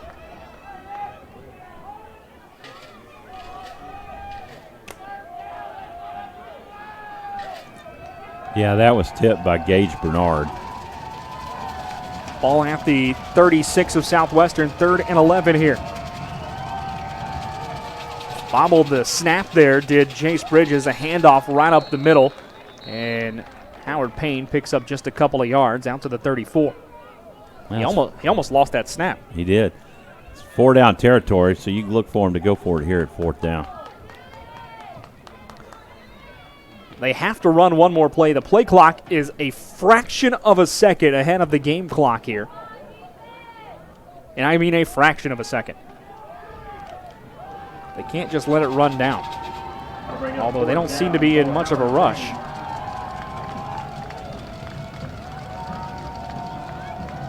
Wonder if the officials will just kind of let it go.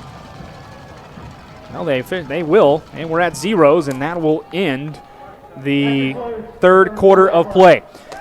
We head to the final 15 here in Georgetown, and the Southwestern Pirates and Howard Payne Yellow Jackets are playing a good one. 14-14 your score at Birkelbach Field here in Georgetown, Texas. And we'll send it down the sideline to Chuck Tracy. Chuck, 15 minutes to go, final home game of the year, senior day, and you're finding yourself in a dogfight here for the Pirates. You know, it's as much of a dogfight as I've seen over the last 2 years of covering Southwestern University football, and pretty impressed with the fight of this Pirate team and how they continue to battle back despite finding themselves behind the hole here and there, whether it's a turnover, a penalty that puts them in a bad spot. Howard Payne has had their opportunities, and the Pirates have stood against those opportunities and prevented any more points here in the third quarter, despite the opportunities being available to Howard Payne. Ball at the 34-yard line for the Howard Payne Yellow Jackets as we begin the fourth quarter of play in Georgetown. 14-14 score.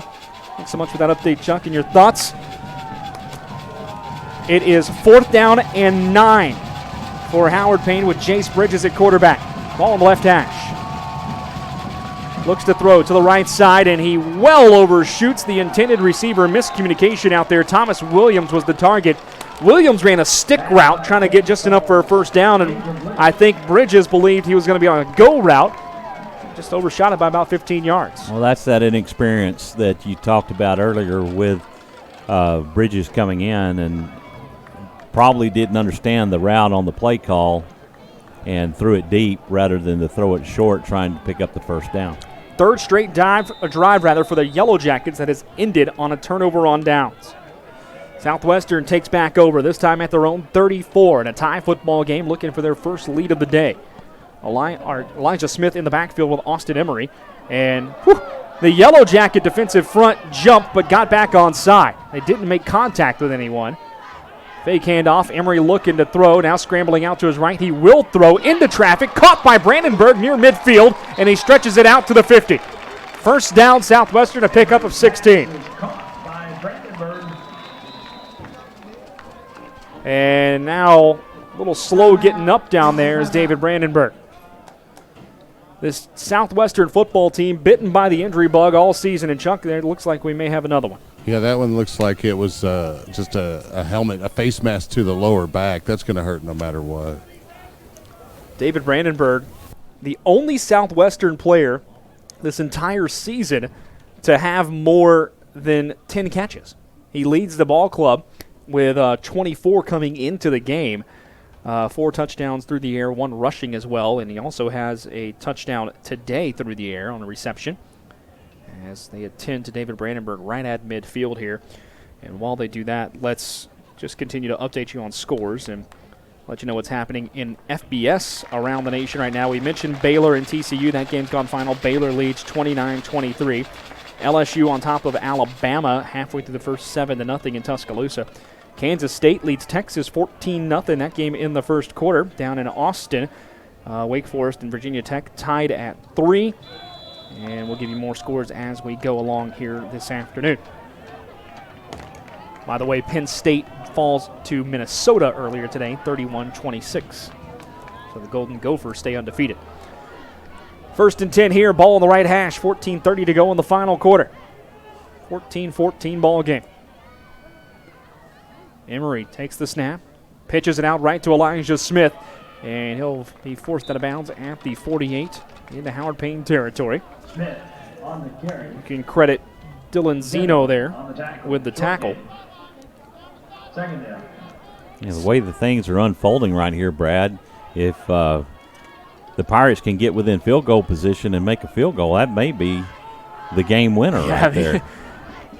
No one has found the scoreboard since 9 minutes were left of the second quarter.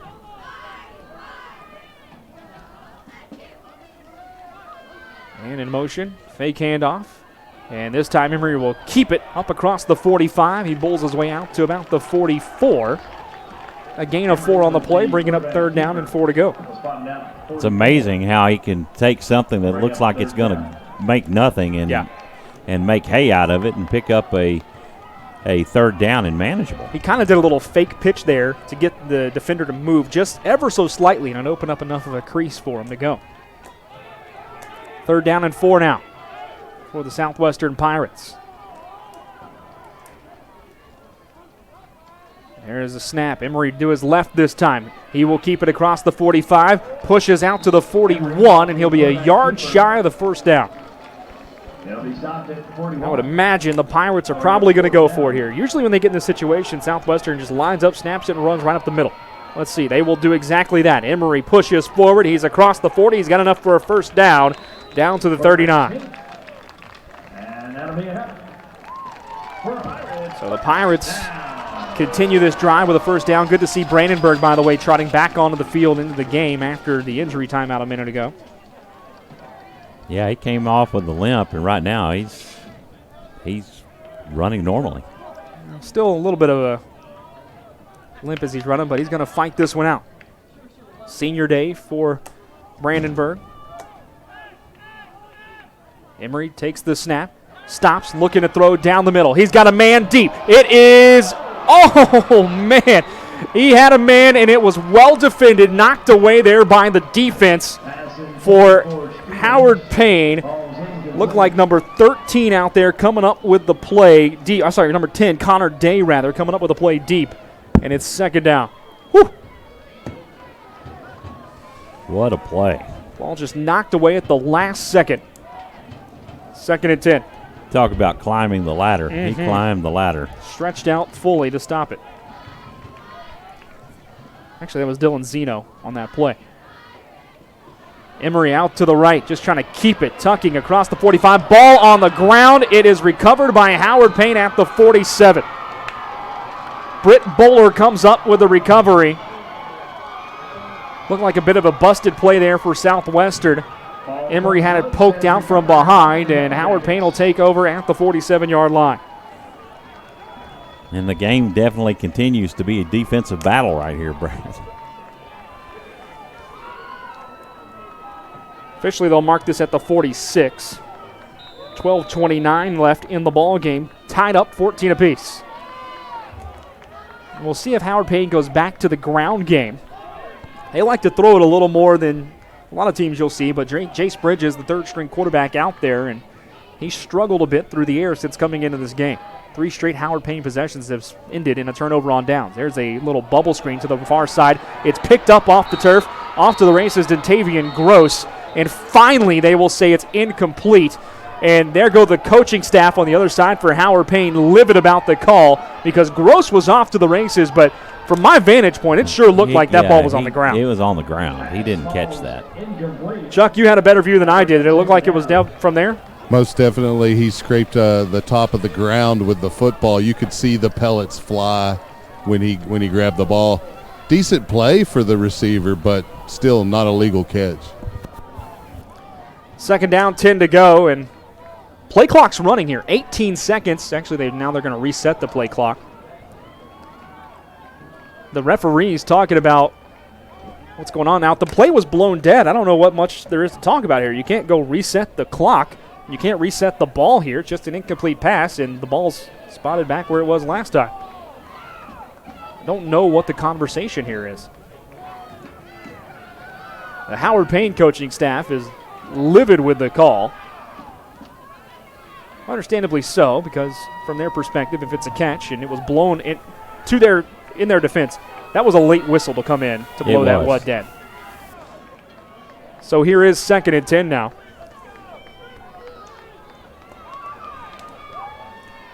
So we continue to wait for the play to be blown back in.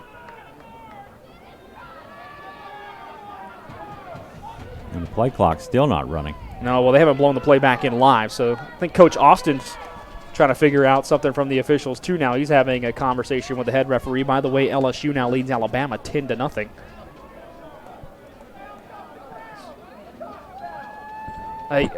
Again, I don't know what the conversation really could be at this point. The play was blown dead. You can't go reset it. You can't. I don't know. I don't know. It could be an inadvertent whistle or anything because you could see. Sorry, Chuck. Go ahead. You could literally see the official across the way coming in with the incomplete sign. Lost your shot. Go ahead, Ben. It looks like they are going to replay that down. It looks like the call is the box went back to first down just now. I think that's why Coach Austin wants to know a better explanation than what he's been given. We're about to get it.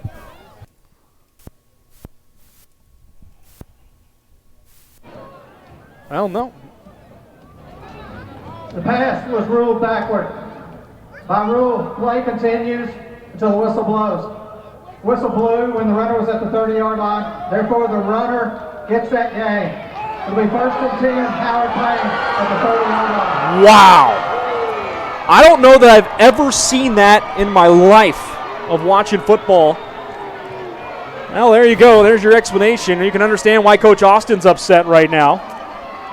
They rule it a backwards pass, so that is a rush of 24 yards, and it's 1st and 10, Howard Payne from the Southwestern 30. This is one of those that you wish we had the review process at this level, because that, to me, was a forward pass that hit the ground. Well, here we go. 1st and 10, Howard Payne. Turnaround and a handoff up the middle to Bradley, and he'll push out to the 26-yard line for a gain of 4. If you're the defense now, you just got to buckle the chin straps and trying to get a hold here. Wow. I don't know that I've ever seen a call reversal on a backwards pass like that before.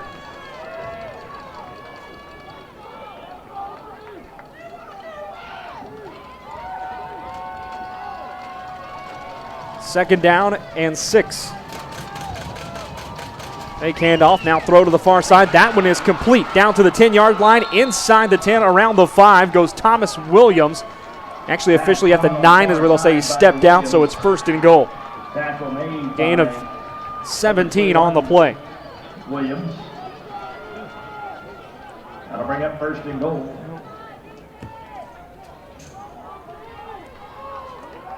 Howard Payne shuttling some substitutions in. Also, the quarterback, Jace Bridges, had to go to the sideline to get the calls. He's a 3rd-string quarterback, remember.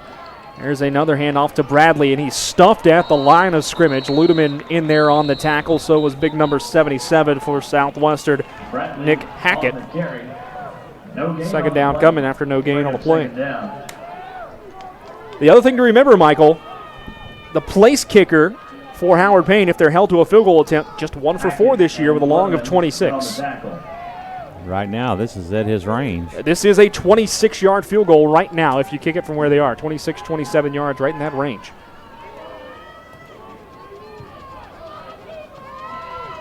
Snap. Throw from Bridges.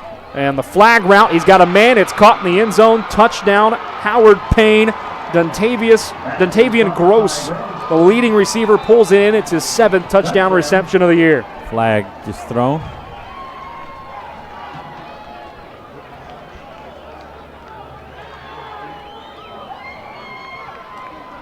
Bridges to Gross for 9 yards.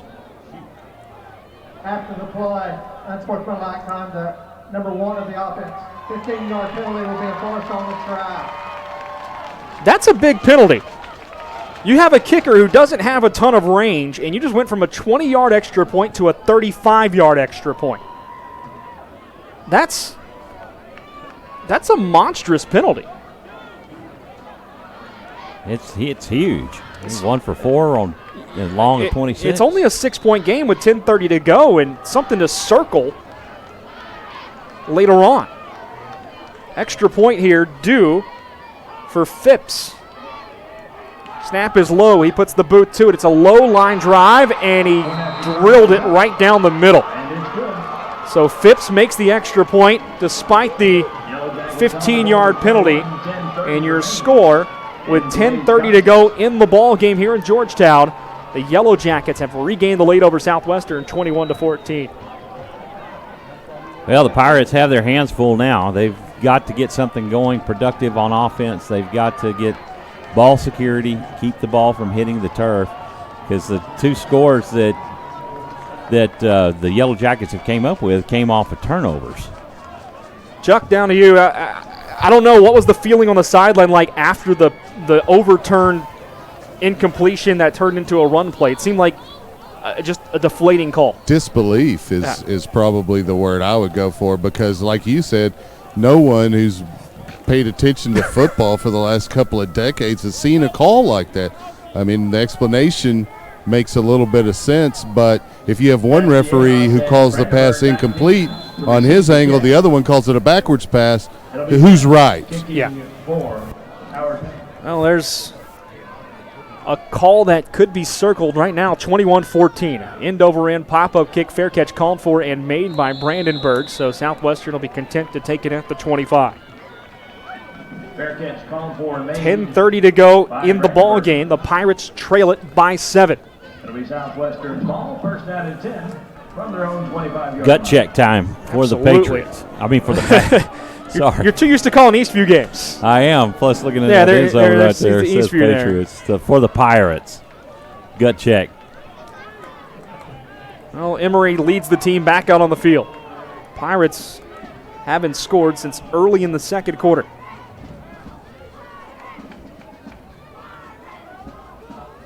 There's a snap and a pitch, and that's actually not Emory. That was Coleman Kerr. Ball is on the ground, and it is recovered, I believe, by Howard Payne. Yes, it is, at the 26. A little bit of a late pitch there from Coleman Kerr behind the running back, Devin Shaw. Ball comes loose on the exchange and is recovered And by the Yellow Jackets will take over at the 26-yard line. For Southwestern, that is the third lost fumble today.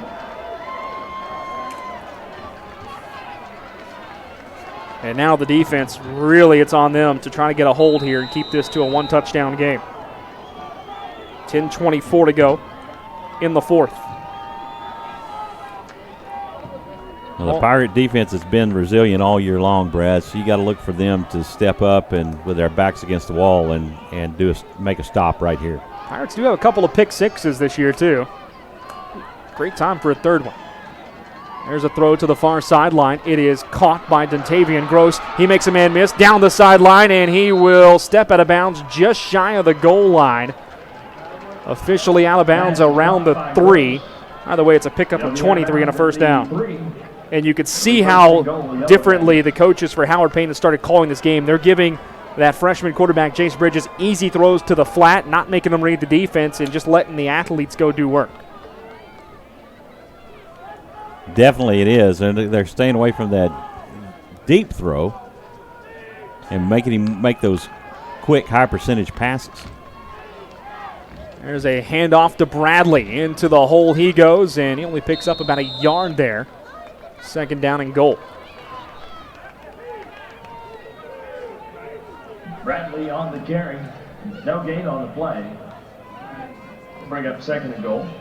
I'll officially say no gain on the play there.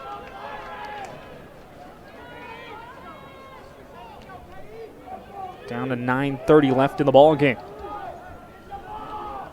Howard Payne taking their time with Chase Bridges. Every time you can see, every time after every play, he has to go back towards the sideline to get the call. I just don't think he has maybe his first action of the year. There's a turnaround, a handoff up the middle to Kydron Latsid, and he is just short of the goal line. They're going to mark him out about half a yard shy, and Southwestern came out of the pile with the football. Peyton Ludeman came out of it, but they'll say the momentum was stopped. Here's third and goal. Which kind of makes you wonder if the ball was actually turned over. Yeah. He came out of there on a run. He sure did. Third and goal. Ball inside the 1 for the Yellow Jackets. The Pirate faithful making noise. There's a snap. Ball fumbled on the snap. It's a chase for the football at the 8, and the Yellow Jackets are able to come up with it as Torian Bradley able to hop back on the football at the 9-yard line, and that's going to bring on the field goal unit for Howard Payne. An eyelash away for Southwestern from getting the football back right there. Absolutely.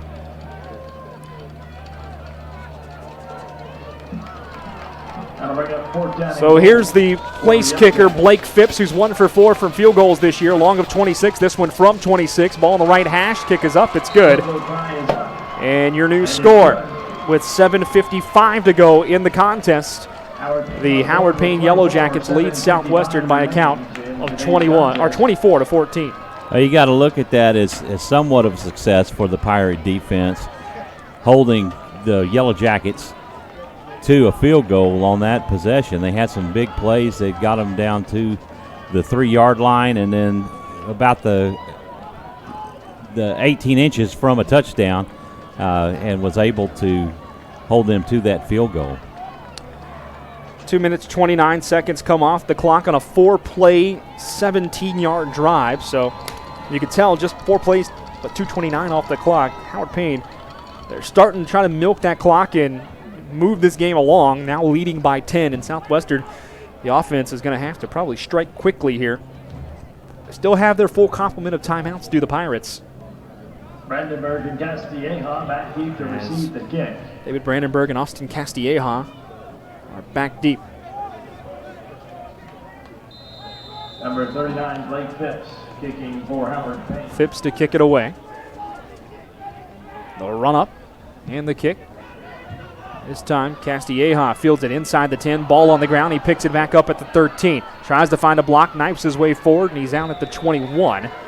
So Southwestern takes over at their own 21 here. And this is, for the Pirates, what you call a must-score drive. Down 10 with 7:50 to go in the game. They definitely have to score, Brad, because clock management by the Yellow Jackets is crucial going forward. Single coverage on the left of the formation here. Just one safety deep. He's right in the middle of the field. Option to the left, pitch out to Elijah Smith. He tries to get outside, and he's tackled for a short 1-yard gain. That was number 20 coming up on the tackle, Dylan Zeno. On the tackle. Second down and 9. Southwestern substituting here. That'll mean the umpire has to stand over the football. By the way, Coleman Kerr is in at quarterback now for the Pirates.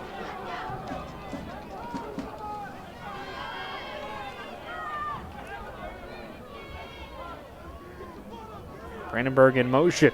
Fake handoff. Kerr keeps, and he runs into the stack line. The ball is loose. Southwestern jumps back on it, though, at the 16, or around the 16 or 17. However, a loss of 6 on the play. And here comes third down, and now an injury down on the field for Southwestern. Timeout for an injured player. On that pile up down there. I think that could be Kerr. No, that's Brandenburg. David Brandenburg down again on the far sideline. Second time we've seen him down with an injury today. Hopefully he'll be able to get up. Yeah, there's Kerr. I see him there. Yeah, he was able to shake off the first one.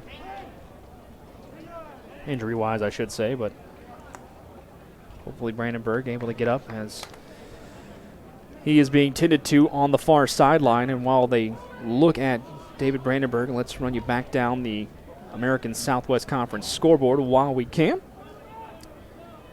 and get you some updates around there. They're at the half, rather, and East Texas Baptist trails Hardin-Simmons 28-0. Elsewhere, McMurray hosting Louisiana College. That game is, I believe, in the fourth quarter. It is 9 minutes to go. Louisiana College leads 42-30. Mary Hardin-Baylor, they're hosting Texas Lutheran. Mary Hardin-Baylor leads 34-3 late in the third there. And then the other game happening in the conference today, Belhaven playing at home over in Jackson, Mississippi against Sul Ross. They have gone final. Belhaven has won that ball game 25-6.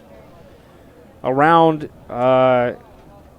FBS football, as they continue to tend to David Brandenburg down the far sideline. We'll just continue to update you on scores.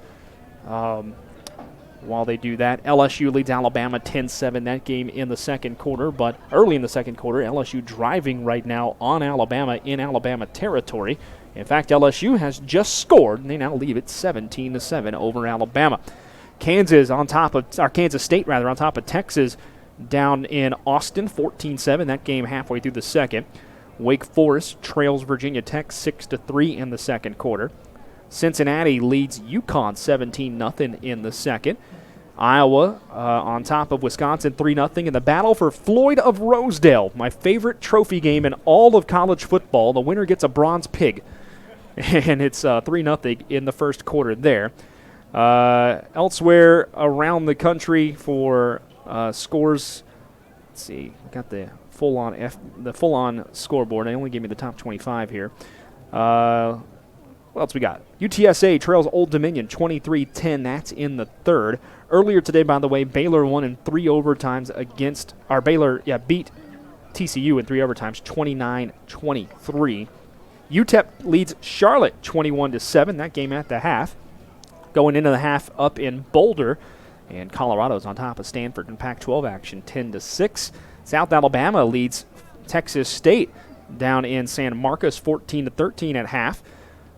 What else do we have? Troy on top of Georgia Southern, 14-7 in the second quarter, pretty early as Brandenburg is up and able to walk off the field with some assistance. Good to see him at least up and moving around while they help him off. Miami on top of Louisville, 21-7 in the second. USC just all over Arizona State today, 28-7 after 1 quarter of play.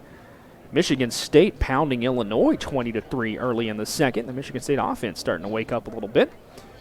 Finals, 73-14 winners for Ohio State today. Minnesota beat Penn State 31-26. Florida shuts out Vanderbilt 56-0. SMU holds on and beats East Carolina 59-51. Western Kentucky takes Arkansas to the woodshed in Fayetteville 45-19. Texas Tech 38-17 winners over West Virginia. Purdue 24-22 over Northwestern. Florida State beats Boston College on Chestnut Hill by a touchdown 38-31. And Virginia holds on to beat Georgia Tech 33-28. Here it's 24-14 in favor of Howard Payne as we get back underway.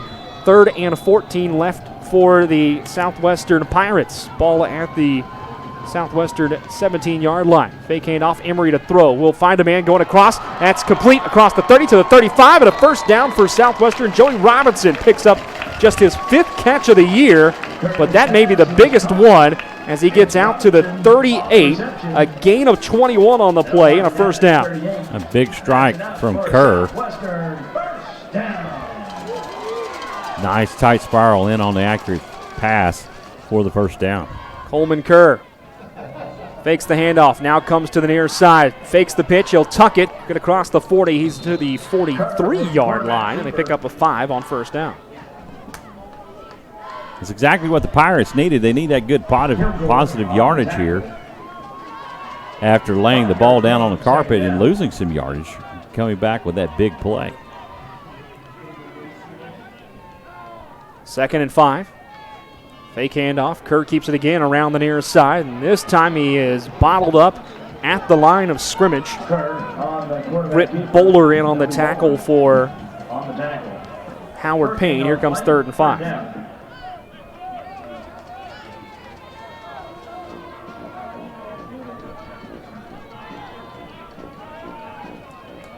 Third down, let's just say 4 to go. They gave him a yard on the game. Elijah Smith in the backfield. There's a handoff to Smith, right up the middle, through a big hole, across the 45, off to the races, 30, 25, 20, and he is tripped up from behind at the 15-yard line by Zeno Barnum. Otherwise, it was going to be a score, but Southwestern deep now into Howard Payne territory at the 15. Yeah, as Barnum was going down, he swept the foot of Smith and sent him to the ground, and it was just fortunate he was able to. 42-yard pickup there for Elijah Smith, and now an injured Yellow Jacket down at the 10-yard line. He'll be able to help himself off the field, I believe. That was number 2, Zeno Barnum, who made the tackle, who was a little slow getting up over there. So Southwestern with the big run, and that's what they needed, Michael. They needed that big hitter, because if you can score quick, you can still play your defense, use all 3 of your timeouts, and get the ball back. Only down 10 so far. 5:15 to go in the game. Kerr at quarterback, and he's got Jeremiah Richardson in the backfield with him. Option to the right. Kerr nowhere to go, bottled up, and he's going to lose a couple of yards. He drops 2 on the play. 2nd down and 12 now. It'll be Wade on the tackle. And bring up second down. They can get this score and get that momentum underneath them, and that's going to bolster your defense. You're giving your defense some time to rest right now and have them step up and make a stop against Bridges. Will Earps does have a long of 39 this year for field goals if you start thinking about that, but there's Richardson up the middle, across the 15, and back to the original line of scrimmage, so it'll be 3rd and 10. You do need 2 scores if you're the Pirates, so you can think about a field goal here. Will Earps, 7 of 11 this year with a long of 39. Bring up 3rd down. If the Pirates fail to get any yardage here, it would be a 32-yard attempt. 4 minutes left in the ball game. Coleman Kerr with 3 receivers in the set. Howard Payne showing blitz. They bring the heat. It's going to be a counter play to Elijah Smith. If he can get the corner, he's off. He is tripped up from behind down the sideline and officially marked out at the 6 or 7 yard line. It's going to be 4th and 1, and it's decision time for Coach Austin. He's going to go for it here. Coleman Kerr lines up. Let's see if they're just trying to go quickly with the dive play. They will push forward. Kerr goes forward, and he is hit in the backfield, and he didn't get it. Kerr short of the first down, and Howard Payne holds. Turnover on downs for Southwestern, and the defense is going to have to come up with a turnover now with 3:39 to go in the ball game. That was a huge stop by the Yellow Jackets. You got, from the Pirates' standpoint, you got to make something happen here. Defense is going to have to come up with a big play. The Yellow Jackets will take it over at their own 6.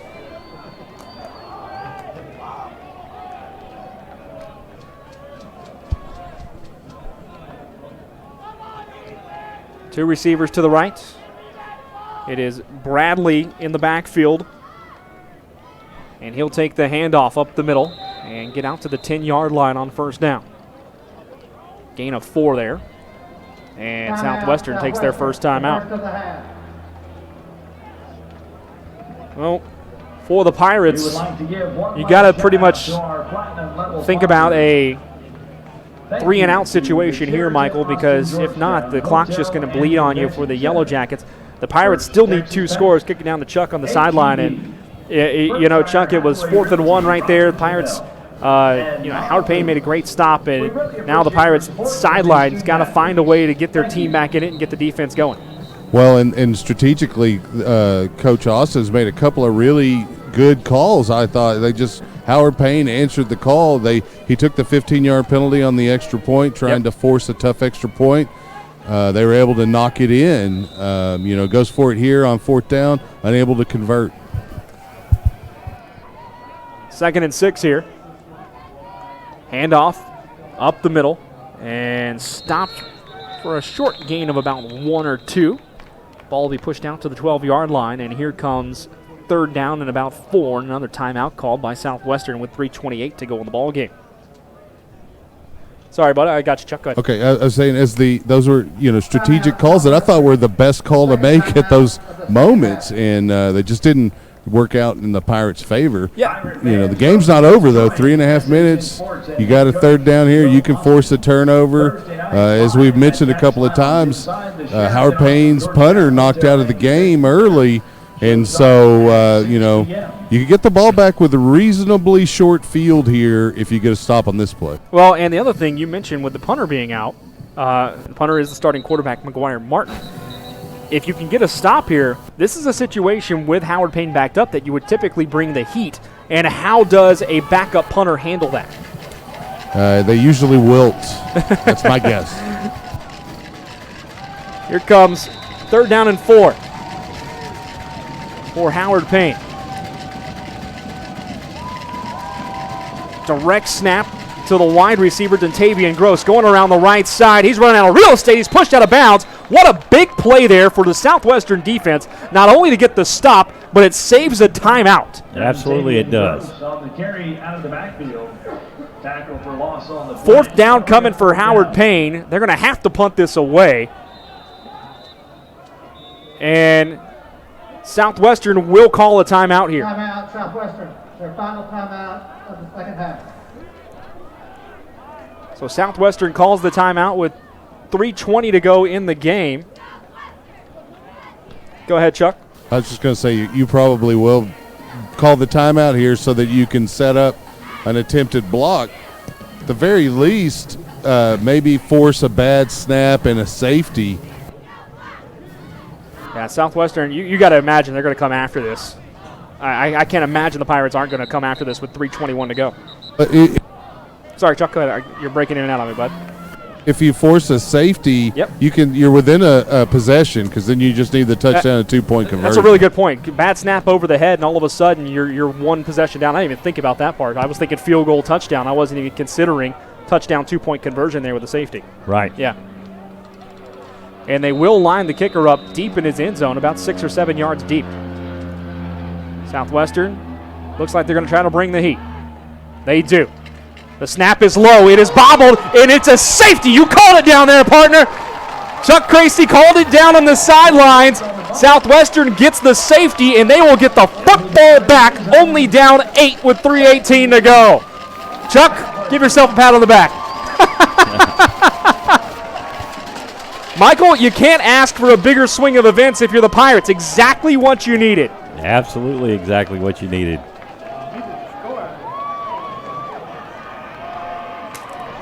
Well, that's why I'm not a football coach, folks.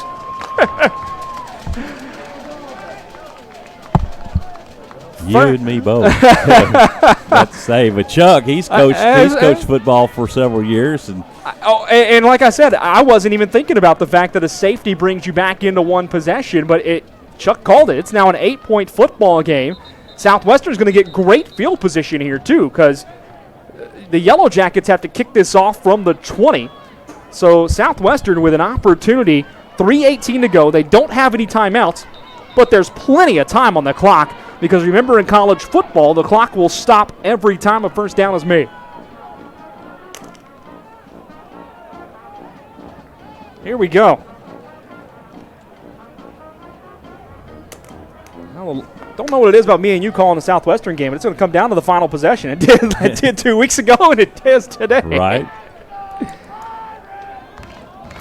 Well, it's a free kick here for the Yellow Jackets, and they will tee it up and kick it away, because with the normal punter out of the game, a lot of times you see guys punt this from the 20 after a safety, but instead they're going to line up and kick it away via the tee. So Phipps kicks it, low line drive.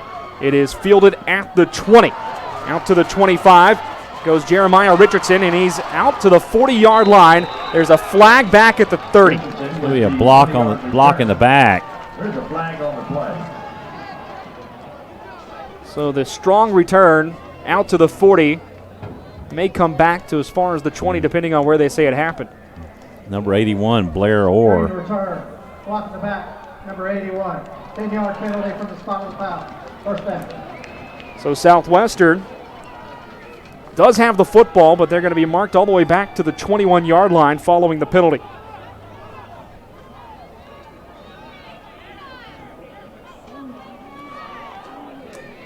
.3:14 to go in the ball game. The Jackets lead by 8, but the Pirates have the football. Coleman and Kerr leading the offense back out on the field.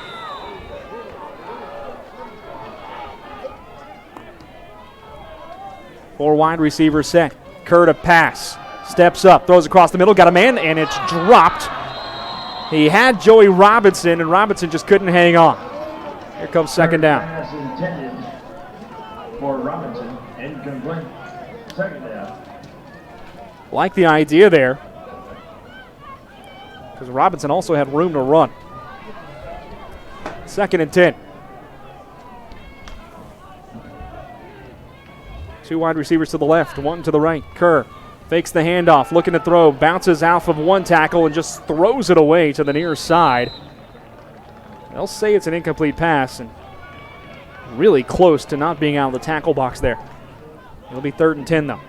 Kerr's pass is incomplete. It is 4-down territory no matter what for the Pirates. No timeouts, 3:05 to go in the ball game, trailing by 8. Ball at their own 22. 4 wide receivers in the set.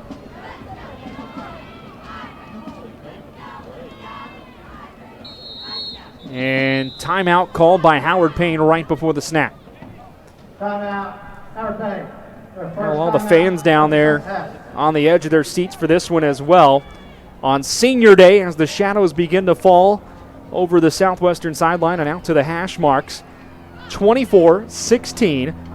The Howard Payne Yellow Jackets lead Southwestern here. 3:04 to go in the ball game.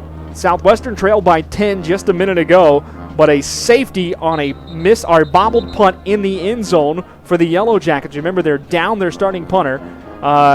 He bobbled the punt, tackled in the end zone for a safety, and it is 24-16 right now. So the Pirates with the football on 3rd and 10. Yeah, it's definitely a nail biter going on here at Birkelbach Field.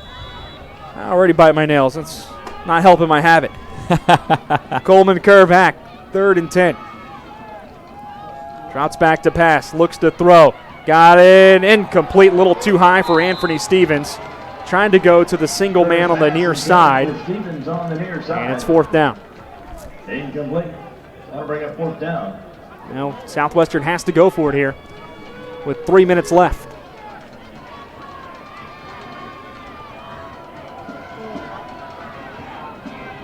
Trips to the left, one to the near side. And Howard Payne again calls timeout. They've got 1 remaining now. Howard Payne, the second timeout of the second half. Coaching staff over there wanted to see how Southwestern would line up and try to, kind of like in basketball, like you see timeout, see how guys come out, line up, and then you call the timeout again, knowing what you have in front of you. Biggest defensive play of the game for the Yellow Jackets for sure. Play that could theoretically end this thing if they can get a stop. Now the Pirates can still technically get the ball back, but they got to get a 3-and-out quickly. And they would have very little time to work with, maybe a minute or a little bit less to work with. Here it's 4th and 10 once we come back from the timeout.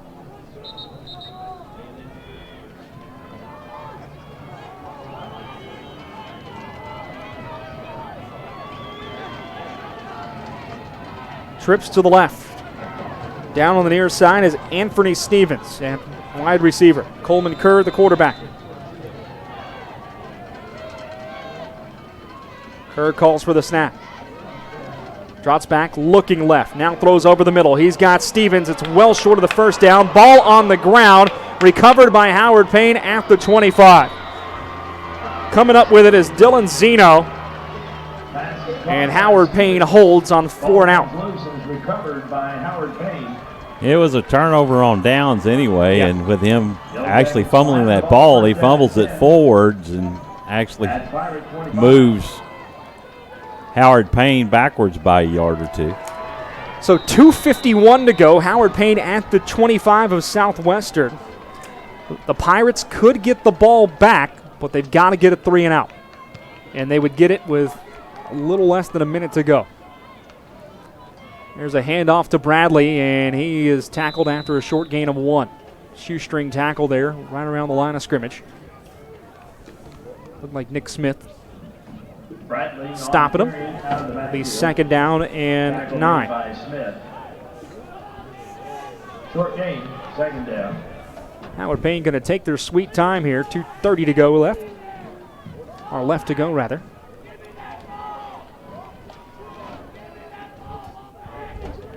Remember, you do have an inexperienced quarterback there in Jace Bridges, so always the possibility of a fumbled snap or something like that, too. Bridges takes the snap, though, hands it off to Bradley. He'll stutter step, push his way forward, still churning the legs. He's down to the 20-yard line. Here comes 3rd and 5. Under 2 minutes to go in the ball game now. And this is probably 4-down territory for Howard Payne. You would think, why not try to field goal? You're in a long field goal position. If you can get a 1st down, the game is over. Right.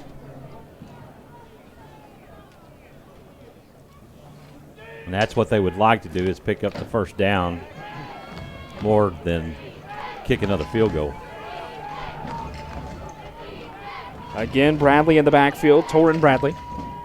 Another handoff to him. Up the middle, lowers the shoulder. He's going to be shy of a first down by about 2 yards. And here comes fourth down. 1:19 to go. And it'll be fourth and ball game. Bradley on the carry. A little shoving going on down there, and it's definitely don't want a penalty at this point on the Pirates side and give them the first down. And with his fourth and ball game, the play clock has not started. For whatever reason, the play clock, and Coach Austin, he just spotted it. Coach Austin just spotted it. They're going to have to call timeout, and now the line judge waving them off. The play clock didn't start for about 15, 20 seconds. I was going to say it should have started immediately. It got reset to 25 down there after being a 40-second clock. Go ahead, Chuck. Sorry. Still can't hear you, but that's a 40-second running clock. Yeah. And then it got set to 25 and not run. Yeah, it got reset somehow, but the play clock should have been at 40 immediately after the tackle and just started running. Realistically, they should have snapped the ball, the Yellow Jackets, around 40 seconds to go in this ball game. So they've got to figure out the clock situation here.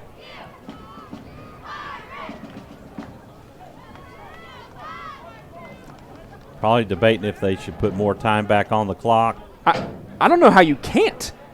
I was sitting there staring at it, and there was at least 10 or 15 seconds that ran off without a play clock after it got reset, and then it just sat there. You got 5 officials in the conference right there trying to sort this out. I think Coach Austin's the only one that saw it. Go ahead, Chuck.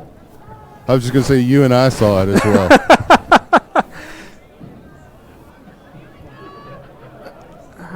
Couple of this officiating crew, they had a bit of a rough day today. Talked about the call earlier that it seemingly it may have changed the game on that. They called it a backwards lateral as opposed to a forward pass. It was we thought it was going to be called an incomplete pass. Yeah, that's what and then they went and changed the rule, or changed the ruling. You called it 10 seconds, Brad. Yeah. 10 seconds. It will start on my signal. So 50 seconds is what they'll reset it at. Now the play clock's rolling. Oh, they're going to push the play clock to 10 seconds. I see what they're saying. So the play clock's got 10 seconds left. And that means the Yellow Jackets can snap it with about the 40-second mark. That's about right. I'm not great at math, but somehow I got through college, so.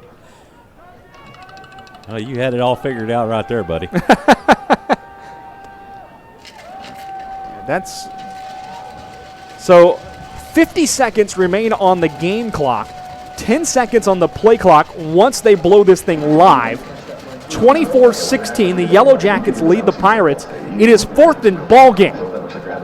The Yellow Jackets need the 15-yard line to salt it away. If the Pirates can get a stop, Southwestern will have one more desperation chance. And now the coaching staff for Howard Payne having to be pulled away. The head coach over there extremely unhappy with the officiating crew, and I'd say both sides today have a little something to complain about. I think you're absolutely right. Here it is, 4th and 2. Quarterback is Jace Bridges. Bradley in the backfield with him, heavy set line. Hand off to Bradley over the left side. He'll cut forward. He's got enough for a first down, and that will end it as he is inside the 10 at the 9. And Southwestern cannot stop the clock again. In fact, the Yellow Jackets don't even have to snap it. Play clock should be rolling, and there goes the game clock, and that will end it as the Yellow Jackets will come into Georgetown today and defeat the Southwestern Pirates. They're staying on the field right now at the offense. Now they're being motioned off. They don't have to snap this thing, and that will end it as, Howard Payne will take the victory, head off the field, and get ready for the handshake line.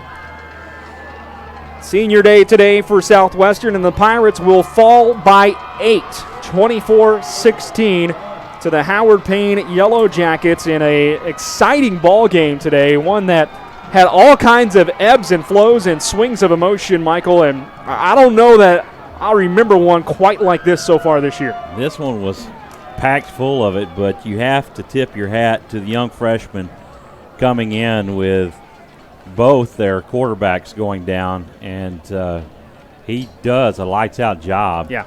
And picking up 2 scores for the Yellow Jackets. Great job by Jace Bridges to come in here and do what he did in this second half. We're going to kick it downstairs to Chuck Gracie for the post-game interview with Coach Austin. Just want to make sure you've got me. I got you. Okay. You're coming in and out, but I got you. Coach, you give us your thoughts here. Tough second half. Good. Coach Austin walking away here as some of the players talking back and forth a bit. Chuck, come to me just a little more if you can, so we maybe not break in and out. I still can't hear you. What about? Still coming up. What about now?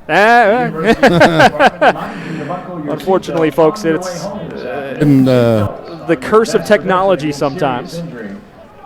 Sure.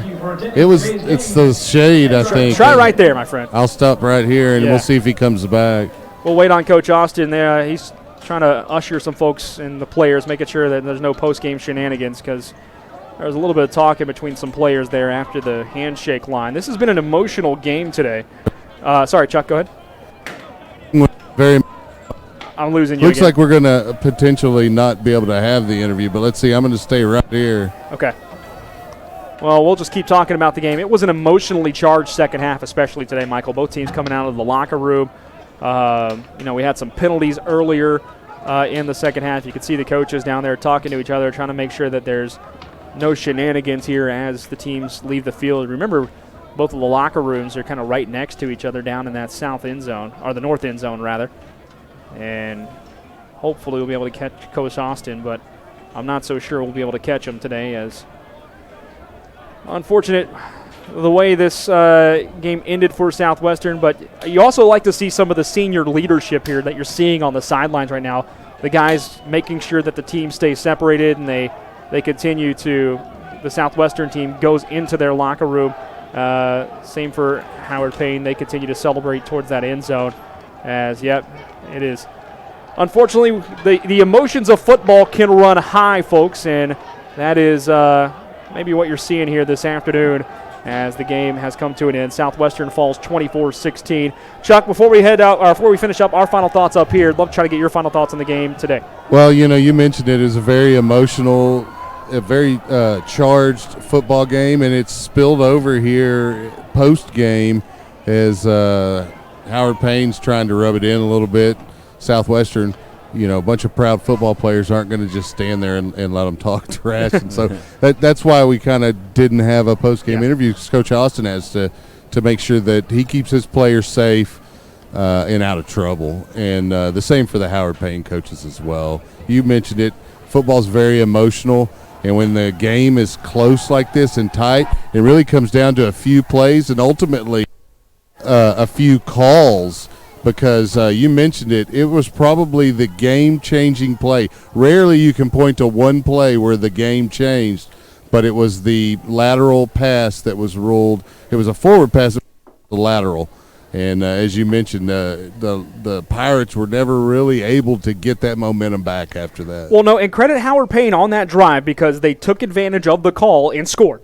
Yes. And they were able to punch it in the end zone. And with their third-team quarterback. Yeah, and by doing so, it changed the game. They were able to score, and Howard Payne able to come away with an 8-point victory. Chuck, thanks so much for your work on the sideline today. We'll see you back up here in just a minute, bud. And me and Mr. Michael Francis will finish out the broadcast up here. But, Chuck just mentioned it, we hate to harp on officiating and calls, but the one swing of the call, and folks, if you're just joining us, the way it went down was it was a throw on the far side. It skipped to the receiver. And at first the receiver kept running. There was no whistle. There was a late whistle, and the far referee on the far sideline comes in waving incomplete. Then after a long conference, there was a discussion by the referees, and they said, you know what? That's actually a backwards pass, meaning it's a live football, and by rule, the play is dead where the whistle was blown, despite the fact that it was still technically a live play.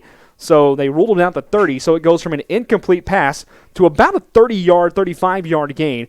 changed the whole complexion of the game. And from there, the Yellow Jackets, and it was 14-14 at that point. Yes. And from there, the Yellow Jackets able to run away. They get to a 24-14 lead. The Pirates get the big safety late in the fourth quarter on the punt, unable to do anything with the ensuing drive.